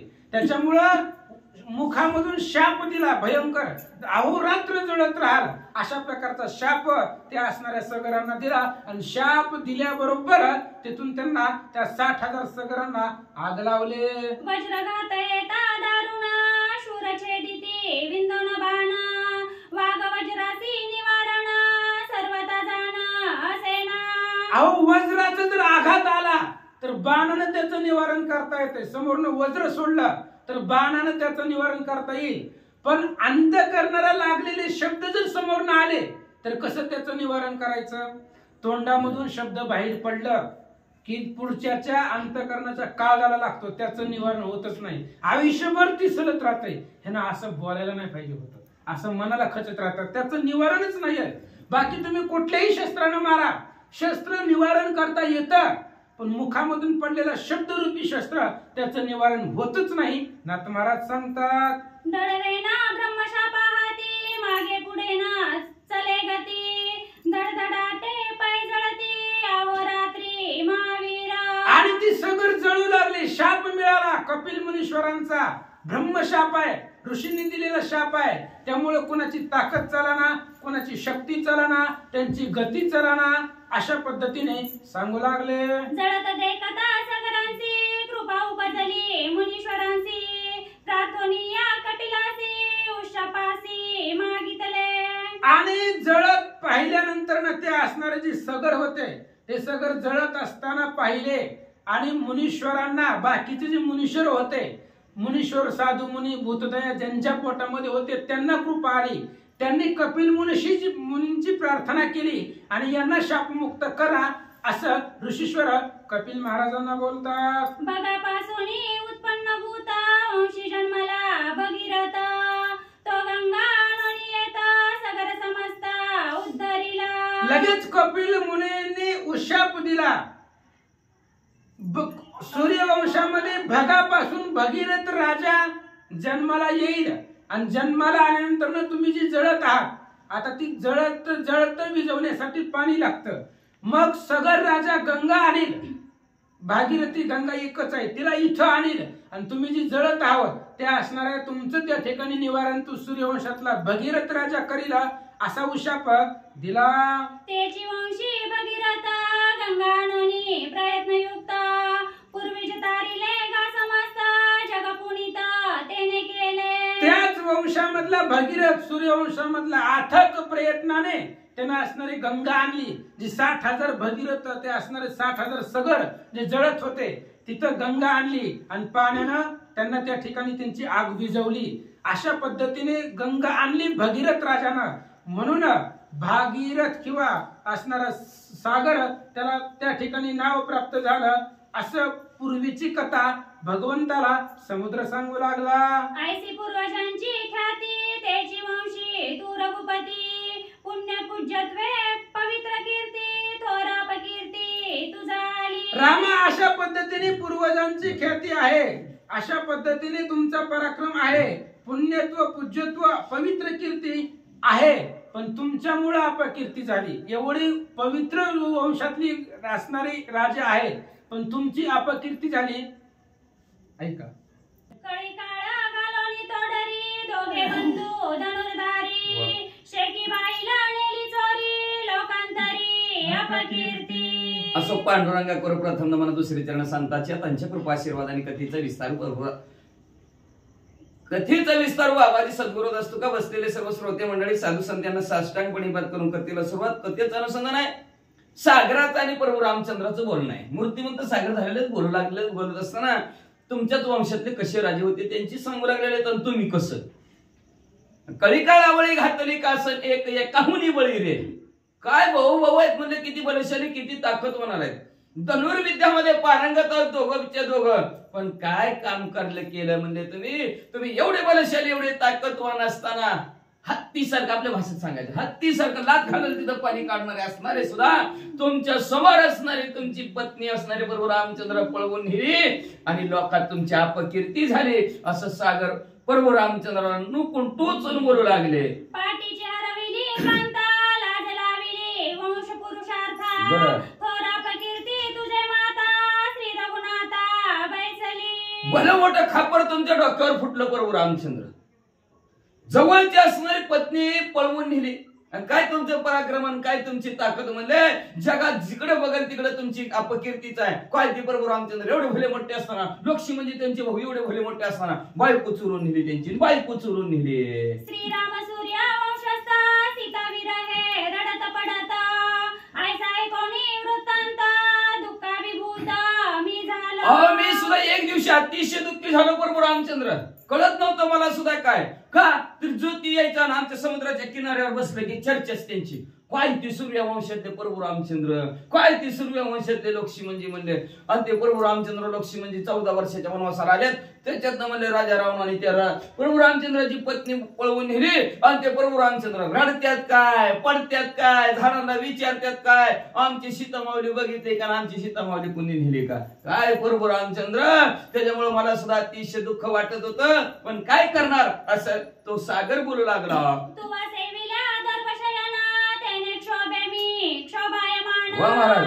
तुझे नगेची दर्शन सत्य जाण श्रीराम. प्रभू रामचंद्र तुम्ही आल्याबरोबर मी तुमचं दर्शन घेणार होतं, पण मागचा पुढचा विचार केला आणि उपोषणात बसला. अभ्यास करायला पाहिजे उपोषणाला बसायचं म्हणल्यावर, आहे का नाही, मिळेल का नाही आपल्याला. आता आहे का अवघड परिस्थिती उपोषणाला जरी बसायचं म्हणलं तरी. मग तुम्ही म्हणजे आवटला सुटला ते केलं हराळीचं अंतरून आणि बसला त्याच्यावर उपोषणाला. विचारायचं, आधीच बोलणं, भाषण करायचं. तुम्ही उपोषणाला बसला म्हणून मला अतिशय राग आला आणि त्या रागाच्या भरात मी तुमच्याकडे दर्शनाला आलोच नाही, असं सागर प्रभू रामचंद्राला बोलू लागले. शक्ती असोनी संपूर्ण शक्त सम आलासी शरण एनेही क्षोभे शोभायमान तुझे दर्शन नगेची. परिपूर्ण अंगामध्ये ताकद आहे आणि त्या ताकदीच्या जोरावर लढाई पाहिजे होतं. तुम्ही शरण आला का, शरण कोण येत असतं, अशक्त होतं. सगळी ताकद संपली, सगळं मागची पुढचे माणसं तुम लढो हम कपडे सांभाळते, तुम लढो म्हणणारी जेव्हा शांत बसली की गपचीप शरण जावं लागतं, आहे का नाही. ताकद संपली की तसं म्हणजे अशक्त माणूस शरण जात असतो. प्रभू रामचंद्र तुमच्याकडे परिपूर्ण ताकद होती तरी तुम्ही शरणाला लाव म्हणून मला तुमचा राग आला, म्हणून मी तुम्हाला दर्शन दिलं नाही, मी तुम्हाला पाहिलं नाही. वा वा वा. माझ्या पूर्वजाचा घ्यावया प्राण अग्निबाण सज्ज केला. काय प्रभू रामचंद्र ते राजा रावण सीतामावलीला घेऊन जात होता तेव्हा कुठे ताकद गेली तुमची, कुठे शक्ती गेली तेव्हा म्हणजे असणार, तेव्हाच म्हणजे असणारा असलाचा अग्निबाण तेव्हा सोडला असता नसता का धडाधडा धरून राजा रावण मेला, तेव्हा ताकद कुठे गेली. आणि आता घरचा बेहद्या घरच्या माणसाला म्हणले बघा, बाहेर म्हणलं की घरी म्हणलं की दादाच कारच मागवून लागते म्हणले असणार. मग म्हणले घरच्यावर म्हणले लगे कसं राग काढता, म्हणले कसं घरचा माणूस की म्हणले की लगे त्याला धनुष्याला बांधावला आणि बाणावर म्हणले अग्नीचा मंत्र म्हणला प्रभू रामचंद्र. समुद्राचे वचन श्रीराम झाला लज्जायमान कळपाती धनुष्यबाण स्वेद संपूर्ण चालिला. असं जेव्हा असणारे ते समुद्र प्रभू रामचंद्राला बोलल्या बरोबर प्रभू रामचंद्र शांत झाले. डबडबून घाम अंगाला आला. प्रभू रामचंद्राच्या हातातला बाण गळून पडतो की काय अशी अवस्था प्रभू रामचंद्राची झाली. खाली मान घातली प्रभू रामचंद्रांनी. श्री रघुनाथा समुद्रे चरणी ठेविला माता जे मी बोलिला उद्धतता क्षमा तत्वता.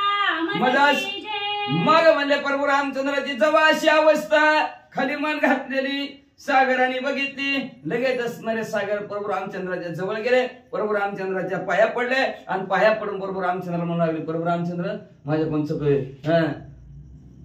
बोलिलेले पुरे वेळे वाकडे उत्तरे क्षमा अपराध असावा, क्षमा मागणा करा म्हणजे चुकून माझ्या तोंडातून तुमच्या विषयी असे शब्द गेले. असं असणारा सागर आपली चूक कबूल करू लागले.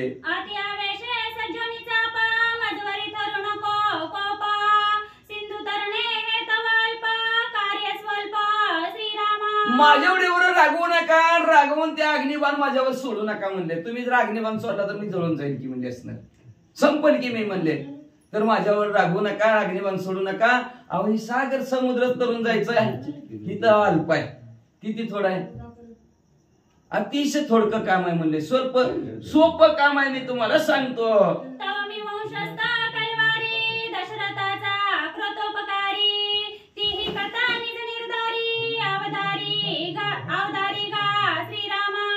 ऐका प्रभू रामचंद्र, मी असणारा दशरथ राजेचा कैवारे एवढंच ना तुमच्या वंशातला आहे, काहीतरी उपकाराची परतफेड करावी म्हणून आम्ही आज तुमच्या समोर उभा आहे.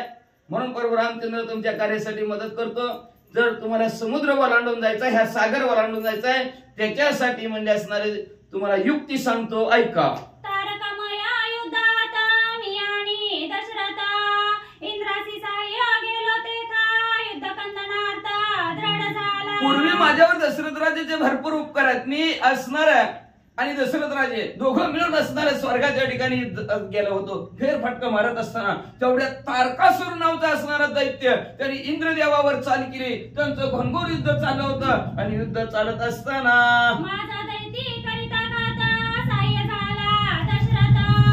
दैत्य गमनी समस्त माझा निर्मुक्त राय तेवढ्यात म्हणजे मीही तिथं तर माझ्यावर स्वारी त्या तारकासुराने केली. मी बी इंद्रदेवाच्या कैवारासाठी गेलो होतो, पण त्या तारकासुराच्या दैत्याने मला घेरलं, मारणार. तेवढ्यात माझे कैवारी दशरथ राजे झाले आणि दशरथ राजेनी म्हणजे असणाऱ्या सर्व राक्षसाचा अंत केला आणि मला राक्षसाच्या तावडीतनं सोडलं आणि त्या उपकाराची परतफेड आज कष्टी करोनी आरी मंडळ दैत्य निर्दळीले सकळ.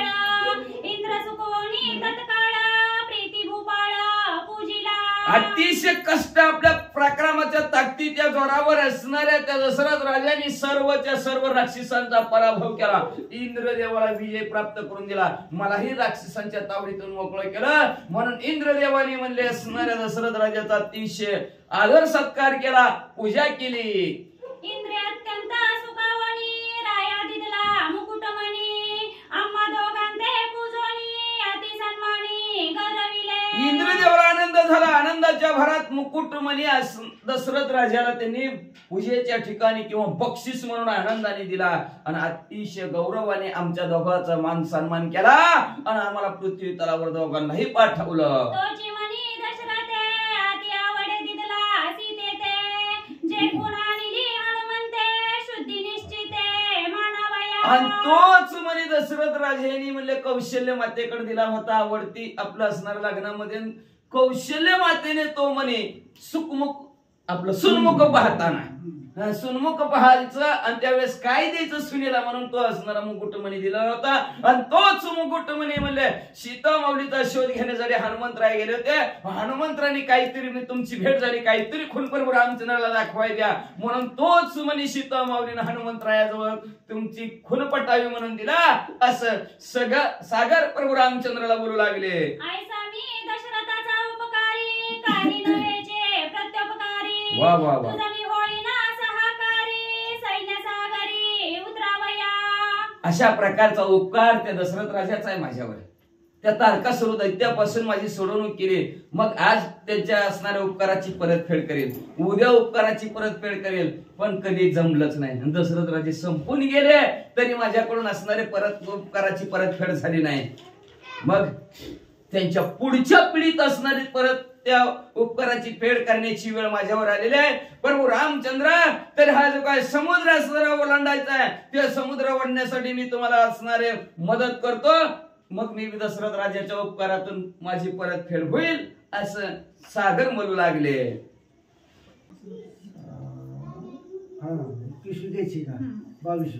श्री गणेशाय सागर श्रीराम श्री गणेशाय नमः. श्री सुमते नमः. प्रभू रामचंद्राय नमः. त्याची पित्याचे वरदान सेतू कन्या. सागर सांगत सागर सांगत असं म्हणलेत किती. सागर श्रीराम सांगत पहिलं तो विश्वकर्म्याचा सुत. नळनामा कपी विख्यात बांधिल सेतू समुद्री. सागराने सांगायला सुरुवात केली. प्रभू रामचंद्र ऐका, प्रभू रामचंद्र ऐका. पलीकडे म्हणजे असणारा विश्वकर्म्याचा मुलगा नळ बसलेला आहे. त्या नळाच्या हातून तुम्ही सेतू असणार बांधचाल. कसं बांधचाल ऐका. त्या पित्याचे वरदान सेतू कर्मिया विचक्षण.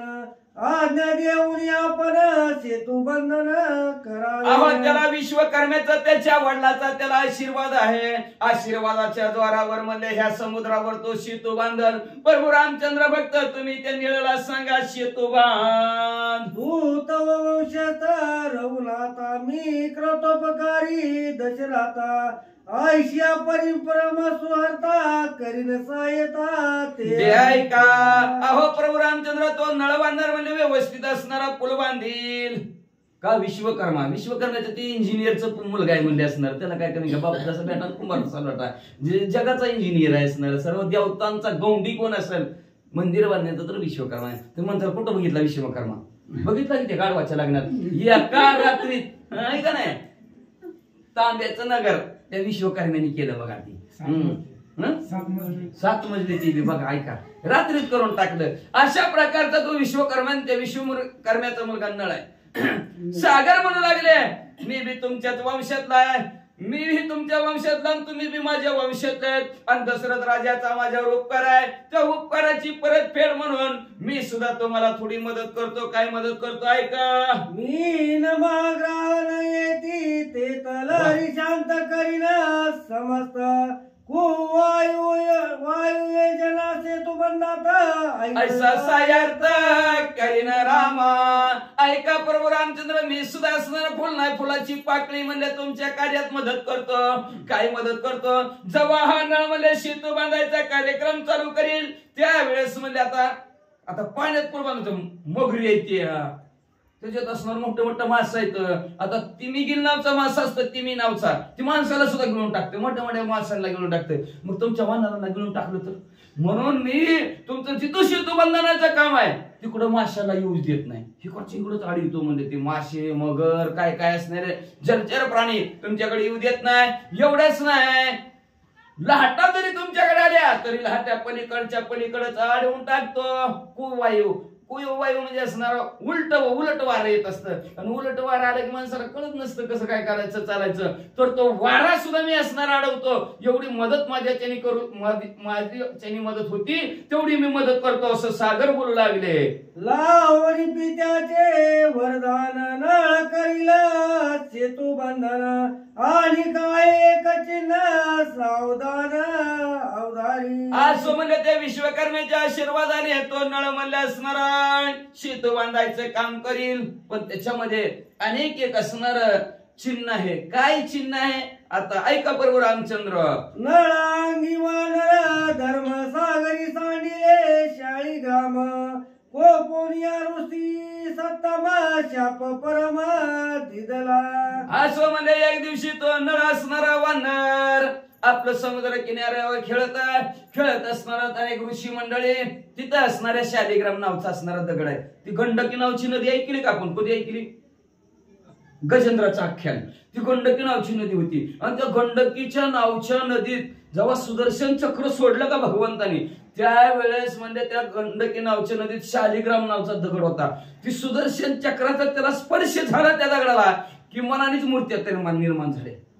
ते तुळशीचा शाप झालेला. तुळशीचा लय बलिमंटी करताय. या तुळशीचा शाप लागलेला होता भगवंताला की तुम्ही दगड होऊन पाडसाल म्हणून. मग ती दगडाची शालिग्राम नावचा गंडकी नावच्या नदीतला आज जरी दगड आणला तर त्याला शालिग्राम नावचा दगड म्हणतात. आणि शालिग्राम दगडाची जर मूर्ती केली तर त्या मूर्तीचं आपण जी काय असणार अशा दगडाच्या आणलेल्या मूर्तीचं जी काय आपण आपलं त्याला मूर्ती प्राण प्रतिष्ठापना म्हणतो. प्रतिष्ठापना करायची गरज नाही का? तर शालिग्रामचा दगड साक्षात भगवंताचं रूप आहे. आणि अशा ह्या गंडकी नदीमधून असणारे शालिग्राम नावाची असणारी मूर्ती आणलेली होती. त्या मूर्तीचं असणारा ऋषीवर्य पूजा करत असणारा हा नळ यायचा आणि त्या शालिग्रामची मूर्ती उचलायचा आणि पाण्यात टाकून द्यायचं. माझ्या ती ऋषी बैसून करती स्नान संध्या अनुष्ठान. वा वा वा. पुढे मांडून शालिग्राम ध्यानस्थ होऊन सती मग म्हणजे असणार माझ्या किनाऱ्यावर म्हणजे असणाऱ्या सर्व ऋषी मंडळी असणार ध्यान करायची पूजा करायची. संध्या शालिग्राम नावचा असणारा दगड मांडून त्याची पूजा करत असताना आणि डोळे झाकून बसले की तेवढ्यात नळ काय करायचा? ते तनळ कपी येऊन ऋषीचे शालिग्राम करी घेऊन समुद्रा माझी दे टाकून ऋषी कोपून शाप देती. मग म्हणजे असणारा डोळं झाकला असणारा मूर्तीचं ध्यान करायला लागलं की ती नळ वानर गपचीत यायचं आणि मूर्ती उचलायची पाण्यात नेऊन टाकायची. त्या सागरात माझ्यात आणून टाकायची. म्हणजे सागर म्हणला माझ्यात पाण्यात आणून टाकायची. अशा प्रकारे सांगत असताना तुझे हाती सागरी शिळा न बुडती कदा काळा हा इशे तू ते ऋषी मंडळीची मूर्ती पिकून दिली की एक दिवशी ऋषीवर याला राग आला आणि रागाच्या भरात त्या ऋषीनं शाप दिला, तुझ्या हातून जर आता ही शालिग्रामचा दगड जर समुद्रात टाकला तर ती दगड तरण बघ, तरण म्हणजे बुडणारच नाही म्हणजे. असा एक त्या नळाला असणारा त्या ऋषीवर यांचा शाप बघ. कधी कधी कुणाचा शाप सुद्धा वरदान ठरतो. दशरथ राजाला पण शाप म्हणून झालं ती बरं झालं नाही, नाहीतर आपण म्हणा काढत हे तुला काय कळतं का नाही, त्यांची दगड कशात टाकून देतो म्हणलं असतं. नाही होत, कुठलीही गोष्ट होती ती चांगल्यासाठीच होत असती. काही विचार करत बसायचं नाही. समयाशी असावे साधन, समय साधन असावं, भगवंताचं नामस्मरण करायचं, चिंतन करायचं. नळ जर एवढा उद्धटपणा करत असत तर त्याच्यासाठी कुठं ना कुठं कामाला आला. त्या ऋषीवर यांनी शाप दिला, तू हिथून पुढे तुझ्या हातात तू जर आमच्या शालिग्रामचा दगड असणारे हा समुद्रात टाकला तर समुद्रात तुझा दगड तरल. ऐकोनी समुद्राचे वचन नळे वंदुनी श्रीराम चरण, सोय बोलिला गर्जन सेतू बंधन करीन मी. मग असं ती नळाच्या नळ शेजारीच उभा होता आणि ती सागर समुद्र प्रभू रामचंद्राला सांगत होता. ऐकलं की उठला की प्रभू रामचंद्राजवळ गेला, प्रभू रामचंद्राच्या पाया समोर गेला आणि प्रभू रामचंद्राला म्हणतो बरं का म्हणाले द्या की आज्ञा सांगा की म्हणते मला समुद्रावर असणारे दगड ताळायचे सेतू बंधनाचे काम मला सांगा, मी करतो. मी सिंधू बोलिला सत्य गोष्टी सेतू बंधनाची हातवटी, आहे सामर्थ्य माझ्या पोटी उठाउटी निर्मिन. मग म्हणले समुद्राने आताच तुम्हाला सांगितलंय की माझ्या हातात म्हणजे असणारा सेतू बंधनाचं चांगलं मला काम येते म्हणजे लय भारी मिस्त्री म्हणजे लय गुन्ह्यात अजून वळीब्यात बरोबर दुरीत बरोबर बांधकाम करतोय म्हणजे असणार, पडणारच नाही बांधकाम, असं बांधकाम करतो. असं मी करतो, असं दोनदा मी असणार म्हणायला लागला. सिंधू आगत अत्यंत थोर सेतू बांधिन मी सत्वर, पर्वताला वयवानर स्वामीने सत्वर धाडावे. अहो असणारा भला मोठा समुद्र आहे आणि त्या समुद्रावर सेतू बांधायचं काम करायचंय तर स्वामीवर या प्रभू रामचंद्र लवकरात लवकर वानर मंडळीला सांगा मोठे पर्वत आणायला. पर्वत मी बरोबर गुन्ह्यात बरोबर दुरीत बरोबर वळिंब्यात बसवतो. सेतू बांधिना दक्षिणे ऐकून नळाचे बोलणे, श्रीराम संतोषला शस्त्र गुणे अति सन्मान प्रीती पूजी. आताच्या आता सेतू बांधतो म्हणल्यावर प्रभू रामचंद्राने ऐकलं बरोबर हजारो पट्टीत प्रभू रामचंद्राला आनंद झाला. आनंदाच्या भरात मला अनारे ते मागायचं पूजेचं साहित्य समुद्राची पूजा केलेलं त्याच साहित्याने म्हणजे नळाची पूजा करू लागले प्रभू रामचंद्र. सेवेची सिंधुशी अनुवादन वाक्र पुष्पी प्रति पूजन, मृद मंजुळ मथुर वचन श्री रघुनंदन सांगत लगेच म्हणजे असणारा त्या सागरालाही प्रभू रामचंद्राने बोलायला सुरुवात केलेली आहे. लक्षात ठेवा वाक्य रूपी पुष्प आहे, बोलणं रूपी पुष्प. म्हणून शब्द हे शस्त्र असतात, जरा जपून वापरायचे असतात. का तर मग अशी महाराजांनी सांगितलं तलवार मारली तर घाव, शब्दाचे घाव जसे तसे राहतात, घाव बुजून जातात. तसं वाक्य रूपी असणार आहे आपल्या बोलण्यातून प्रभू रामचंद्राने मृदू मंजूळ आणि गोड बोलायला सुरुवात केली. काय म्हणतात ऐका. तुझ्या कोपाची एक कडाळी अग्निबाण लाविला कोदंडीवा चाप वडिले परम प्रौढी तोमिन काळी माघारा. माझं व्रत आहे एक बाणी एक वचनी आणि एक पत्नी. आता एक बाणावर आलेलं म्हणजे मी असणार प्रभू सागरजी तुम्ही मला लवकर भेटला ना म्हणून मला तुमचा राग आलता. आता त्या रागाच्या भरात मी धनुष्याला बाण लावलेला आहे, त्या बाणावर म्हणजे अग्नी नावाचा मंत्र टाकलेला आहे. आता बाण काम केल्याशिवाय माघारी येणार नाही. आता तो बाण मला सोडावाच लागतंय. आता तो बाण कुठं सोडून अग्नी बाण सांग कोणाचा घेऊ प्राण, माझा बाण अति निर्वाण सत्य जाण समुद्रात तुम्ही लक्षात घ्या माझं बाण निर्वाणीचं असतात. कामच करून माघारी भात्यात. एकच बाण बरं का, एकदा ती सुटणार फक्त त्या बाणावर मंत्र टाकतात आणि तीच बाण काम करून पुन्हा भात्यात येते. त्याच्यामुळे एक बाण म्हणले निर्वाण बाण आहे म्हणजे असणार माझ्या. मग तुम्ही लवकरात लवकर सांगा ह्या धनुष्याला जोडलेल्या अग्निबाणानं कुणाचा प्राण घेऊ. समुद्र मने पश्चिम तिरी मरुदय ते दुराचारी माझ पाणी तो नाना परी तो सहारी येणे बाणे. ऐका प्रभू रामचंद्र मध्ये असणारा मरो देश त्याला आता मारवाड गुजरात म्हणतात. काय करीछो राम राम करीछो. मग म्हणले तो म्हणले असणारा मारवाड देश आणि तिथं मरू नावचा दैत्य फार मला लय मारलंय बरं का. मला लय त्रास देत बघा. कुणी घाण केली ती गंगा, कोणी घाण केलं म्हणजे समुद्र. ह्या मारवाड देशातल्या गुजराती लोकांनी का तिकडे भरपूर फॅक्टरी येते आणि भरपूर फॅक्टरी असल्यामुळे त्यांच्यातलं घाण पाणी कुठे आहे, सगळं समुद्रामध्येच आहे. म्हणून मला सगळं घाण करून टाकलंय म्हणजे त्या लोकांनी. असं म्हणजे समुद्राने प्रभू रामचंद्राला सांगितलं म्हणून तिकडे बाण मारा. कोणी समुद्राचे वचन श्रीरामे सोडिला अग्निबाण मरू मारिला लागता क्षण झाली शोषण समुद्राचे. अशा प्रकारे समुद्राचं बोलणं प्रभू रामचंद्राने ऐकलं. कानाडी कानापर्यंत वाटेली होती बाण. सोडला बाण सर्व दिशी गेला आणि त्या मरू दैत्याला संपून टाकलं. संपल्याबरोबर सागराला बरं वाटलं. आता चांगलं चांगलं स्वच्छ निर्मळ पाणी आपल्याकडे यायला लागलं. बरं वाटलं. श्रीराम बाणाच्या कोलुळी उदक वाटे समूळी धरा पळुली अग्नी ज्वाळी श्रीराम जवळी आली शरण. मग जेव्हा प्रभू रामचंद्राचा अग्निरूपी बाण मध्ये असणारा शेजारच्या त्या मरू राक्षसाला मारता मारता सागराला बी चारकांदा बसला आणि सागर बी आटायला पळला, आटायला लागला. जीव जंतू हळहळ असणारे दुःख सगळी व्यथित झाली गेली म्हणजे असणारा पाण्यावर अग्नी लागली. तेवढ्यात सागर परत प्रभू रामचंद्राच्या जवळ आले, शरण आले.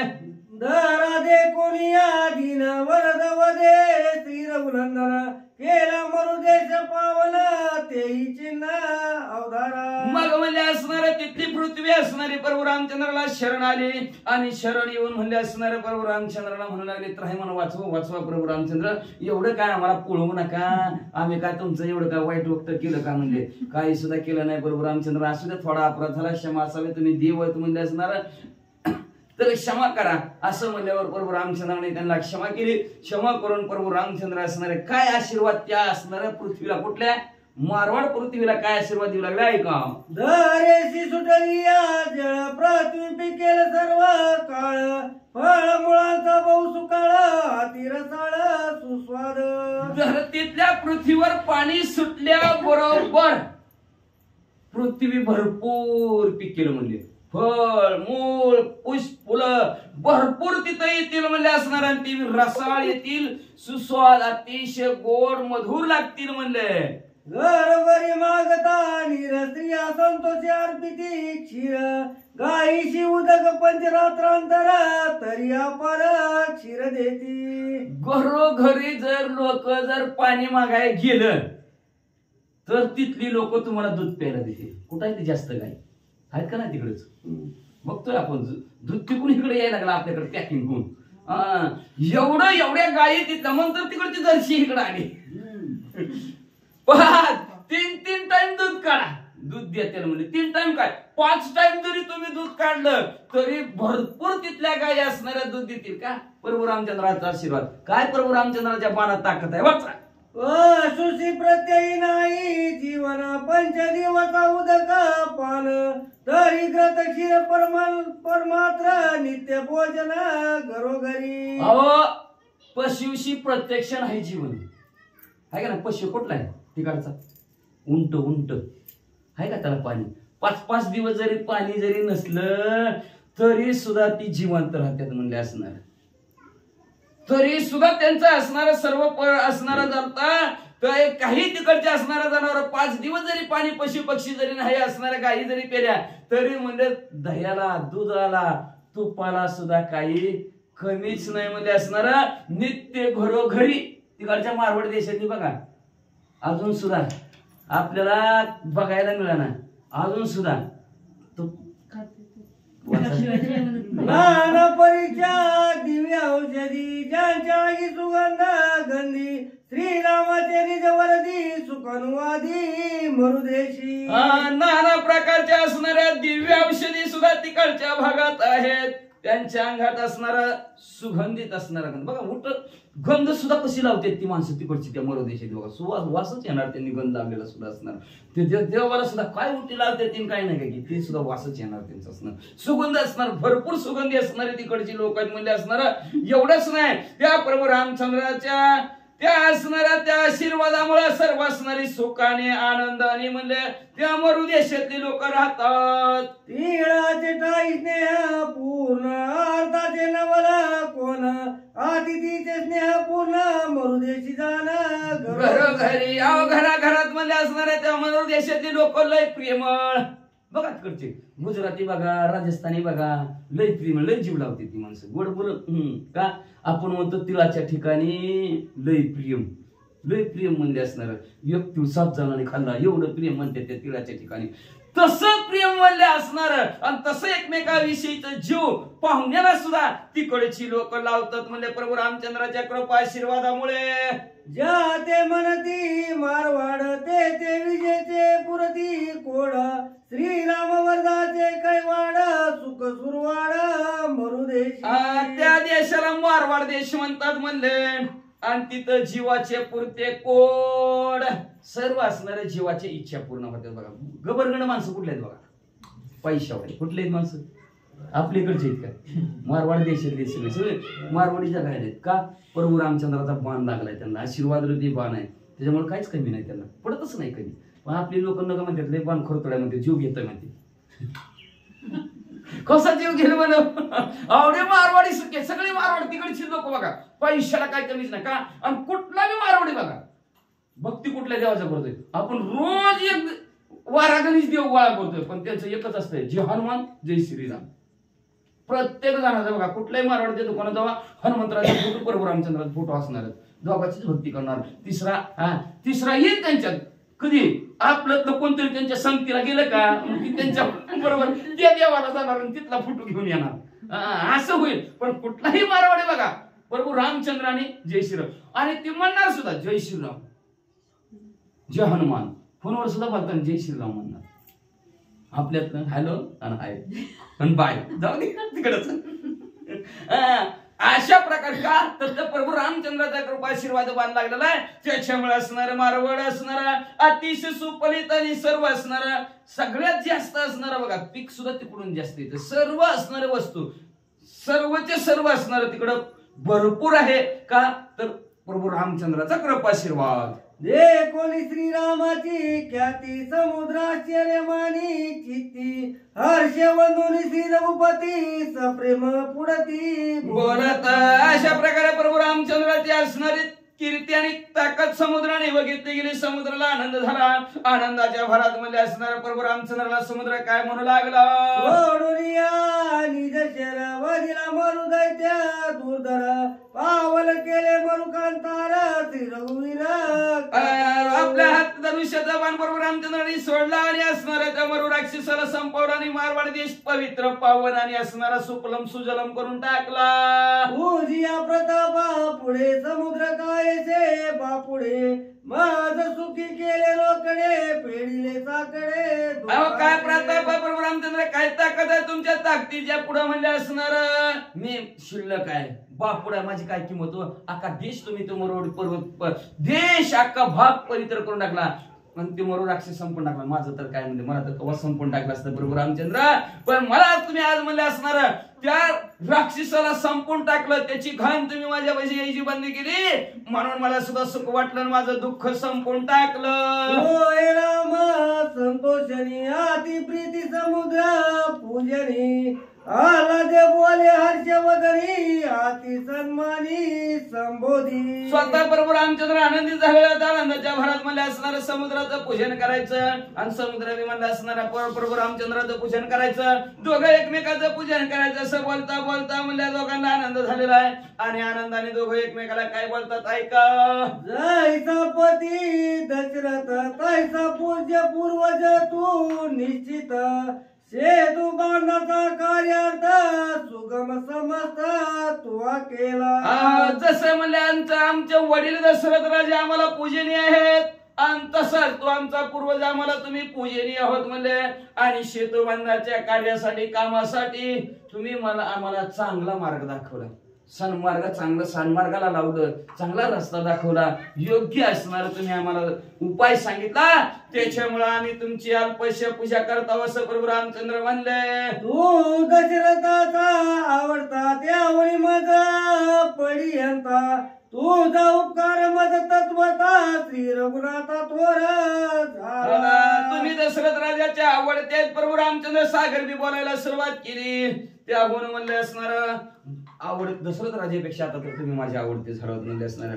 आता दशरथ राजाचा बी उपकार परतफेड करायचा होता, तर ही उपकाराची परतफेड झाली नाही. पण तुम्ही तर लय भला मोठा उपकार केला होता, मरू राक्षसालाच मारलं म्हणजे. आता तेव्हा मरू राक्षस लय त्रास देत होता, मला दुःख देत होता, मला दुःखातनं बाजूला काढलं, माझा त्रास बंद केला बरोबर रामचंद्र, म्हणून तुमचा बी थोर माझ्यावर उपकार झाला असं तो समुद्र बोलू लागले. ऐकोली श्रीरामाचे वचन समुद्र गाली लोटांगण वंदोली श्रीरामाचे चरण गेला पण निजधाम.